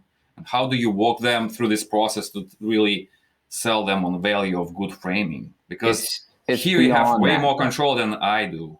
Right, and it's way beyond, like, that's a valid question and a valid thing that we have to go through. But I'm trying to eliminate the question of like, hey, let's pay more for this framer or pay more for this tile guy. And I'm trying to peel that back and say, listen, your job is going to be more expensive. You're hiring us because you're asking for a particular level of quality and a particular level of detail and attention to detail. You see what we promote, we stand behind it, the rip it out mentality, whatever you want to call it. And what that takes to get there, here's the cost behind that. So if they say, well, that framing number looks a little high, it's like maybe compared to a traditional frame or a traditional house or a spec house that your friend's building down the street, that's a fair assessment. But we're not building that. We're building at a completely different level, and we're building at, and you are hiring us to deliver upon that. So I'm more focused on kind of explaining the reason behind the big number, the total. And when we go through the small numbers, all these little numbers that add up to that big number, there's less question behind it because they've already bought into what we're building. They already understand who they're hiring. They already understand the process in which we're going to take. And the questions that come up along the way where it's like, that number seems high. It's like that, it might be, but we're carrying that number because we feel confident that it's going to take that amount of work to deliver the product that you guys are asking for. So in short, like, to answer your question, yes, that's very much part of my job. And for me, we've been in positions where, even recently we were in a position where it's like we started reconsidering the frame and like, hey, we can maybe find a less expensive framer to do this and we can get this job done, which ultimately we chose to walk away from the job, not because of the framing number, but because the entire job was starting to trend in a direction that the only way to complete it was to sacrifice every single one of our trades. And it's like, and race everyone to the bottom, including us. And that wouldn't be NS Builders anymore. And it wouldn't be NS Builders. What it would have been, it would have been a beautiful home that we could take photos of it, and it would have been on our portfolio, but it would have been difficult for my team to manage. It would have been difficult for the client relationship. It wouldn't have been worth the aggravation that it would have caused everyone, not just us. So we end up realizing it just came down to the fact that it wasn't affordable for that client. And, and those are real conversations. And ultimately we want to get to that consideration as soon as possible, but that's not always the case. And, oftentimes the romanticism that is building sometimes leads us down the wrong path of trying to make something work when we know right away that it's not going to.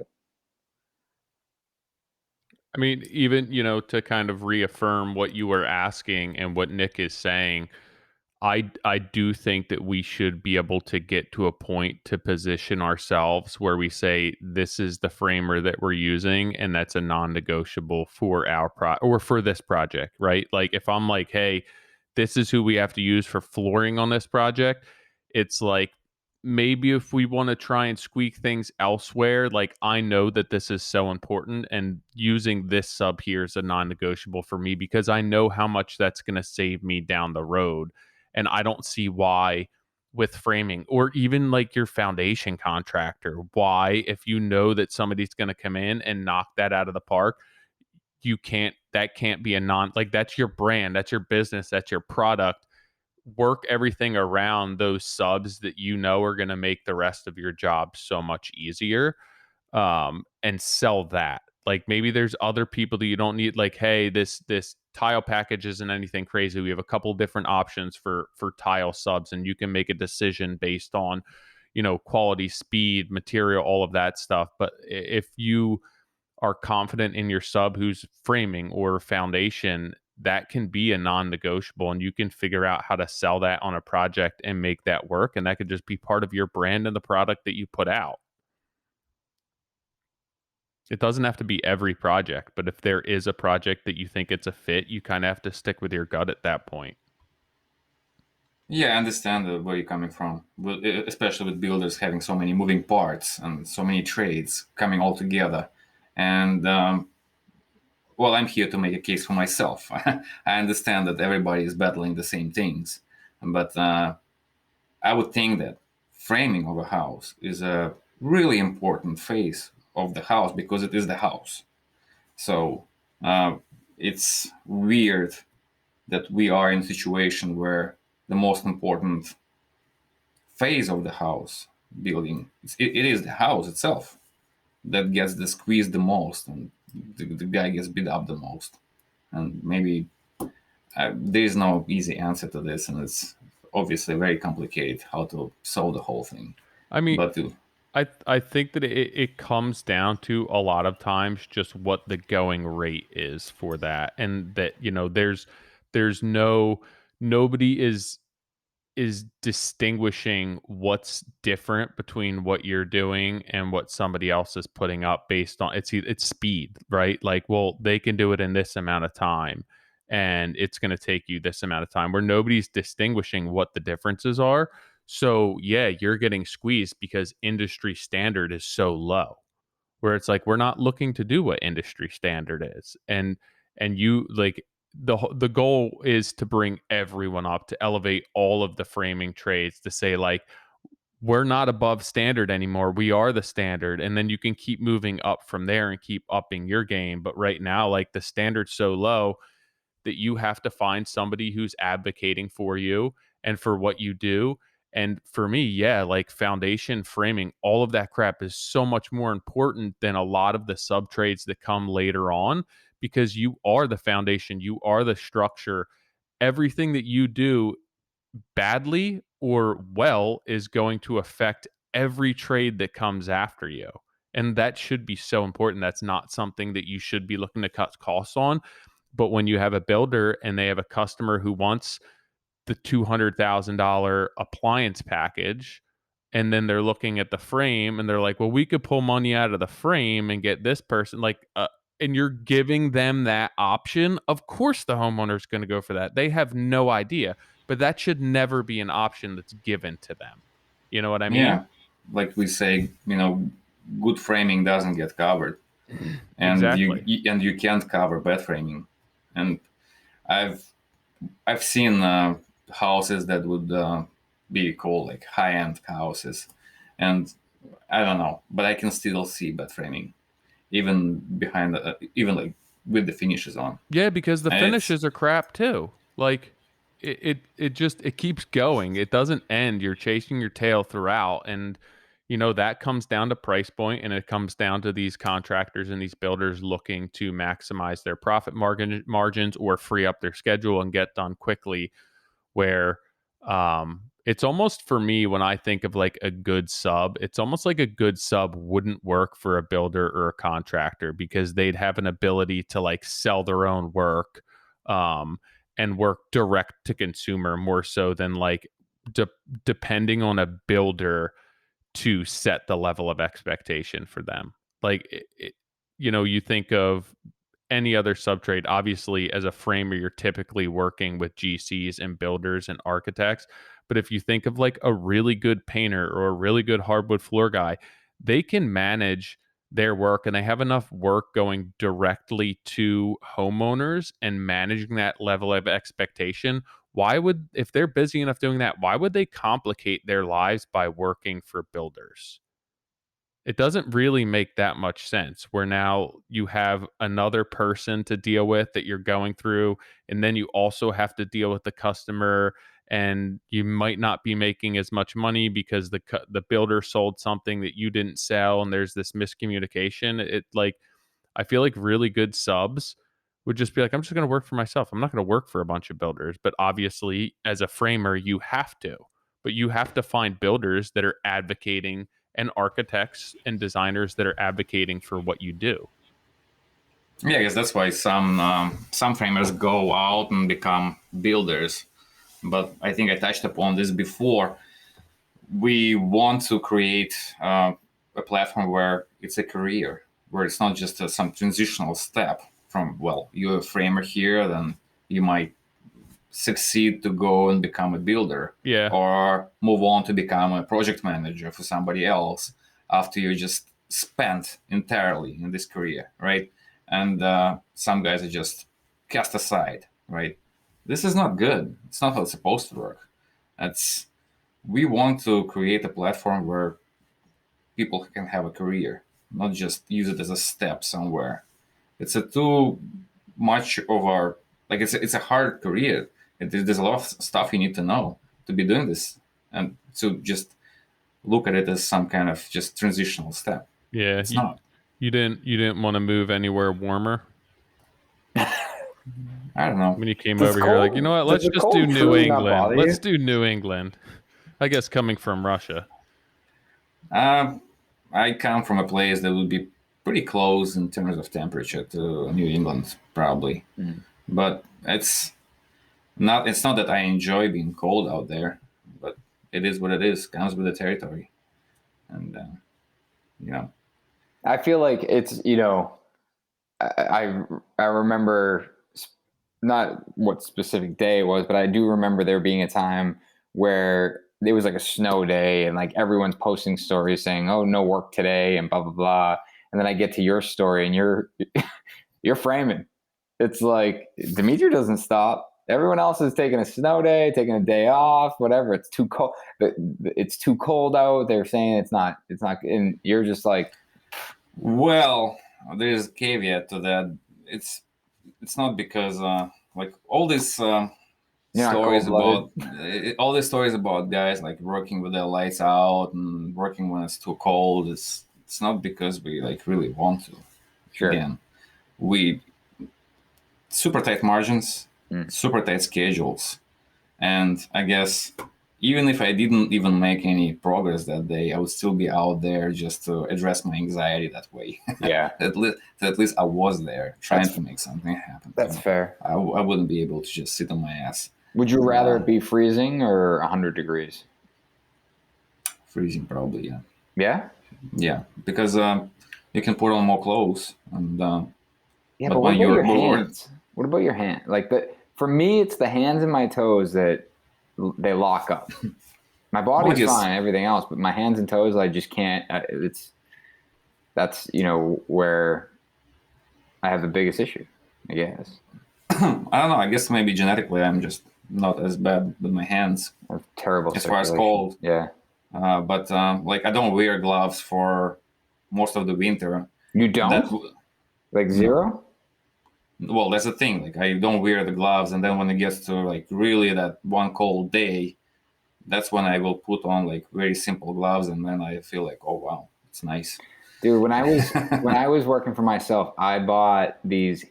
I forget what they were called, but they were heated gloves. They were like glove liners. They had like radiant electric cable through it went around every fingertip. And are they kind of like gimmicky? Did they really work? No, they worked great. Like my hands weren't hot, but they never froze. Like I know I have terrible circulation. Like even if I go outside right now without gloves and I go for a walk, my hands will be cold. Well, also I always snap lines and flip through plans or through my iPad, right. And it's just I have to have fingers. Totally, it's like understand. I would be taking them off all the time. I don't like wearing gloves. Like I'm not. I don't. It's not like I like wearing gloves. It's like if I would be just these thin ones. I was like, I need as thin as possible so I have the dexterity. But yeah, if I would be literally framing a wall together, it's like not a problem. I can have gloves on. It's not that my hands are gonna be sweating. But it's because of the tasks that I do on the job site that it's just not practical to have gloves on. Maybe I need to hang out with you more. Maybe we'll get my circulation going. I'll try to take freezing showers, maybe. Ice baths. Next time I shower, I'm just gonna think. I'll just be like, you know what? I'm gonna turn that cold down. Dmitry told me I gotta start showering in the cold. So yeah, it's pretty cool. Dude, I appreciate you being on, man. Thanks for having me. Are we gonna work together soon? Well, depends on when. I'm working on that. Yeah. No, that project that we've been chatting about, we're contracted. So I know we're working on putting a construction schedule together, and I've told the team that I want Dmitry framing this thing. So it's going to be a fun project. It should be. I like the project a lot. Yeah, it's really cool. Looks really cool, and Needham is right next to us, so it'll be awesome. Fantastic. So Nick's putting you on the spot. I am. Well, I said depends. I need commitment. No, depends on when. I know. That's what I love about. That's what I love about you is that you are like your commitment to these projects. That's something we didn't talk about, but like your commitment to these projects. It's like I'm watching you every day, same job, working through every detail all the way to completion, and then it's like you're done. You move on to the next, and that's like. That says a lot about your personality. That says a lot about the way you run your business. And like, I know it's, we were supposed to do a project a couple of years ago, and it unfortunately didn't work out. And, at the time it was super frustrating, but like I grew to understand your business and how you approach things. And old wounds got opened up. Oh yeah. But it was, it's the point. My point is like, you got to respect that approach because it really look, Nick, shows your dedication. It happens, man. Oh, I know. It happens to me too, and I hope that when it like happens when I do that, sometimes it does happen. I hope people come to that with understanding because I understand when some jobs fall through on the builder's side, and there is no hard feeling on my part. I understand that. Sometimes I can be just late with what I do, because somebody else was late behind me, and somebody else maybe was late behind that guy. You know how that all snowballs, and it is what it is. I think a way to address this right now, we are expanding our crew. Like right now we have with myself 7 guys. So, and we are working on making that even bigger. But I have to process through the guys that I have right now to bring them up to speed, so that our brand doesn't get diluted by the people that come in with whatever the habits they have or their systems. We have to, so to speak, naturalize them into Shevcon. And I think if we hire more people, then I'll be able to make these schedules work better, because I'm going to be able to make these transitions smoother. Leaving a few guys behind on this one, moving on to the next one, while finishing that job. And it's because, it's never going to happen like, well, all right, we're going to finish that job on that date, and next day, we're going to start that next job. So that should help us to make these transitions more smoothly. That's awesome. That's exciting.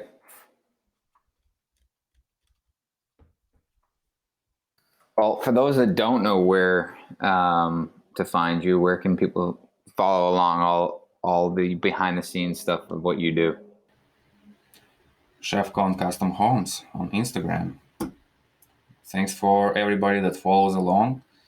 I get a lot of DMs from people, and I'm sorry, I still get weirded out sometimes when people tell me, "Oh my God, it's like you did this," and they find this amazing. Like, in my eyes, I'm still a young guy, just doing some framing, and I do not see myself as anywhere close to being able to being anybody's mentor. Okay, so, but it's not a bad, humble attitude to have. So, well, I mean it, because I have no illusions as to who I am, where I'm coming from, and like, I'm not some super talented guy. There's tons of great talent on Instagram.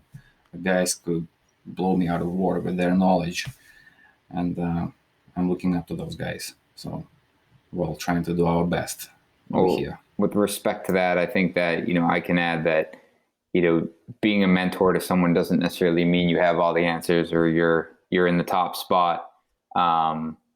It's about maybe being a year ahead of someone else, and those guys that are reaching out to you, and positioning you as their mentor, like Tyler said, it's a good humble attitude to have. But I can speak for them that you probably help them out quite a bit, with the knowledge that you do have, and the fact that you're continuing to build that knowledge. They're probably just as excited about to follow along. So it's good. True. I have to make a few shout outs if we are nearing the end before I forget. Yeah, go for it. Because I will never be forgiven. Yeah, go for it. First and foremost, I have to do a big, huge shout out to Chris Jones from Shevcon Custom Homes. This guy is running a pretty tight crew, doing incredible houses in Maine. If you don't know, follow him right now. JL Custom Homes on Instagram. Really good guy, nice sense of humor. Must follow. Of course, I have to mention my good friend Ben Morton. This guy is awesome. If you're doing framing, you should be following him. Okay. Also, Ryan, Dominic, all those guys, LBNZ, BJ from American Custom Builders, Verdura Construction, Jamie. Big shout out to Jamie. And I might be forgetting quite a few guys right now. Please forgive me. But it's an awesome community. We bounce ideas off each other, and there is just so much knowledge between that circle of framers out there. It's unreal. So all the younger guys who are coming up right now, they have this amazing resource. Use all of it. Take best advantage of it as you can. It's awesome. It's awesome, dude. I don't think anyone's ever done a full shout out on here. Oh, I'm sorry. And one more thing. Yeah. Also, I have to mention our coworkers, our real players, our gangsters that work with us. Michael, Anatoly, my brothers, Connor, Brandon, Mel, and Danny. Big shout out to these guys. They are there every day with us doing these things. They're awesome. So yeah, without them, it's tough to frame a house. Yeah, it's impossible. It's impossible unless you had a crane like Morton does. Yeah, I saw you. That's a lot of back and forth. We talked with Ben the other day, like on the dues that we had to pay when we started out our career. How many houses we literally carried on our shoulders, and it's just insane. Just how much wear and tear we could have saved if we had these machines. And Ben actually is showing that these things are actually attainable, because my brother Anatoly brought up that mugging machine way back, and when we looked at it, we were like, well, yeah, it's cool, but it's like never in this world, okay? It's impossible. And then Ben does something like that and buys a machine like that, and maybe it's gonna be just a must-have in a few decades for a framer. Yeah. So it's not something that's like, out of reach. It's just a nail gun. It's the cost of doing business. Yep. Which you should be getting paid for. So. Yeah, well, keep that up. I think, as we had kind of touched on earlier, it's elevating the entire industry, demanding more from builders, more from customers. And I think the end goal would be, you might not solve all of the issues, but leaving this trade at the end of the day when you hang that belt up better than it was when you got here. Well, I couldn't add anything to that, man. Very well said. Awesome, man. Appreciate you being on. Yeah, thanks for your time. Thank you so much, guys. Thank you. Get back out. You still got a little time left in the day. You can go get some more framing done. Yeah. Cheers. Thanks, man. See you guys. So we have a bunch of one word. Well, before we get into that he's such a cool dude. He's like super humble, but just like I feel like he's like a silent badass. Yeah, for sure. Just like he just straight to the point, but also just kind of like just mellow about it. Yeah. He'd walk right up to you and be like, I just don't fucking like you, and just like keep going. Just like, I don't know. I like Dmitry. he's a good dude. And if you guys don't follow him, you have to absolutely check out his Instagram, Shevcon Custom Homes. It's just consistently clean framing, and it's worth the follow. But a bunch of you guys popped over onto iTunes and left us 1-word reviews. Word. Awesome, bodacious, great, bodacious. Yeah. Then we had supercalifragilisticexpialidocious, wicked pissa, fantastic. So we tasked you guys with leaving a 1-word review. This week's homework, we want 3 words. So hop over to iTunes. Big task. I know, 3 words, 5 stars, 3 words. We're cruising up to 1,000 by the end of the year. Help us accomplish that. We only have 2 weeks left. Yeah, 2 weeks left by the time this comes out. Yeah, let's get it, guys. Come on. Maybe we'll do a giveaway or something. We did get 2 long ones. I'm gonna more than 1 word. 3 paragraphs. Whoa. So from Greg, no matter what part of residential construction you're in, listening to John, Tyler, and Nick will help you one way or the other. If you're an owner, you'll get great tips and lessons about running your business, dealing with clients, and reassurance that you are, in fact, a crazy person by choosing construction as your business. That might be my favorite part of that review. If you're an employee, then this is a look at the inside. This is a look at inside the owner's minds to understand what problems your boss has and how you can help take some responsibilities off their plate and hopefully make some more money because of it. Turn off the classic rock station for a couple hours a week and check it out. Then we got one from Ethan from Shamrock Real Estate. Long-term listener, finally getting around to a review. Sorry, guys. If you are looking for something to listen to that you can learn from and relate to, this is the show for you. Tyler, Nick, and Johnny bring the energy every week with a great variety of guests from across the construction industry. I always take away an insight or two from each show and appreciate the host's varying perspectives. As a guy in the trades, I also appreciate the positive momentum this podcast generates and the community of people it has introduced me to. It has become part of my Monday morning routine to jump in the truck and plug in the Modern Craftsman podcast every week. Don't always feel like I know what the right decision, next steps for my career in the trades are, but when I listen to this show, I always leave inspired that if I keep gaining skills and moving forward, good things will happen. Keep up the great work, fellas. It's truly appreciated. I personally recommend this podcast to several people and will continue to do so. I hope I can buy you guys a beer one day. Much love from Ethan. Thanks. So, nice reviews. I know. Super, super appreciative of you guys. We also got one that just says cucumber. Really? Yeah. So Steve Joyce left it. Thanks, Steve. Yeah, big Steve. Right back at you. Yeah, cucumber. Appreciate it. Yeah. It's always nice getting them this time of year. Yeah, I don't even know what to say to that, but either way. Well, I think that's a wrap, man. The show is brought to you by Duration Molding and Millwork. Love the durability of PVC moldings, but frustrated with the constant movement of PVC with changes in temperature? The answer is Duration Moldings, Millwork, and Siding. Duration is durable like PVC, but miter and butt joints stay tight so that your craftsmanship endures. No need to worry about darkness of paint color or utilizing specialized paints either. Bottom line, Duration is easy to work with, installs and finishes quickly, and looks just like wood. To learn more about the Duration Polyash products, please visit their website at durationmillwork.com and be sure to check them out on Instagram. Podcast is also brought to you by Reno Run. If you guys are interested in getting free shipping on Reno Run, hit up podcast.renorun/Modern Craftsman. They are what cities are they in? Chicago, Canada. That's not a city. No, but it's okay. Philadelphia, Philly, Boston.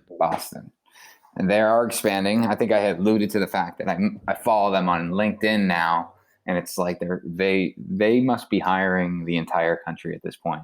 But if you guys don't know what they are an app, and it's basically almost like Uber Eats for lumber and building materials. But rather than taking that trip yourself to the big box store to get something that ends up taking you 2 to 3 hours to get, have them do it for you. They'll bring in a fresh cup of coffee with it.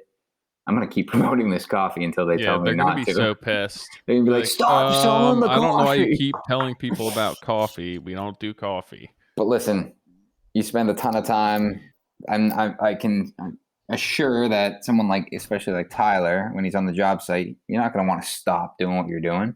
No, never. Unless I'm going home. I don't want to stop in the middle of the day and have to go run out. There's nothing. Maybe there's some things worse, but that's one of the worst things. It's where like I have to leave. Yeah, and I can't do anything else. Or it's like I need this to keep going. I feel like the only thing that would be worse than that is plugging your Capex into a 15 amp outlet and blowing the motor on it. Yeah, we need to talk to Festool about that. I need a new saw. Yeah. I need a new saw. Not to strike a chord or anything. Yeah. That might be worse. But I could have had them run and pick me up a new saw. And bring you coffee. But we were actually at which I guess came out this week, but the Lumber and Building Materials Expo last week, and Duration had a booth there. Keith was there, which I had actually never met him. He came up to me and he's like, "Hey," and shook my hand, and then I was like, "Oh, I didn't realize that's who that was. Who's this man shaking my hand right now?" But it was super cool to see, and I have seen some of their stuff in person.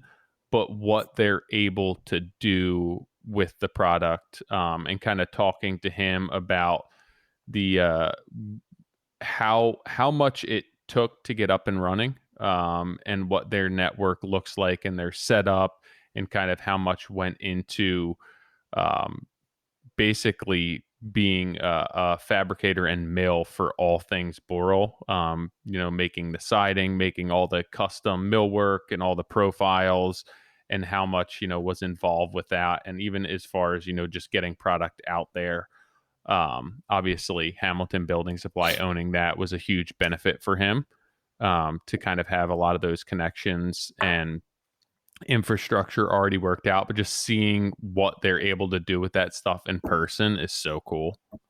Yeah, it's actually like almost unreal what they can do with it. Yeah, and like how good it looks. And for me, even like you see the product and you feel it and you know what it's made up of, and then they're able to mill this into these like super intricate profiles that once you get finish on there, like hardens that up, which is crazy because you think it's like, oh yeah, it's, you're gonna have to have these rounded blunt profiles, and it's like, no, they make like really sharp, deep profiles and shadow lines, like almost interior millwork-esque. And then you get that I guess it's not primer, you can put the finish right onto it, and it really like holds those profiles and it looks so good.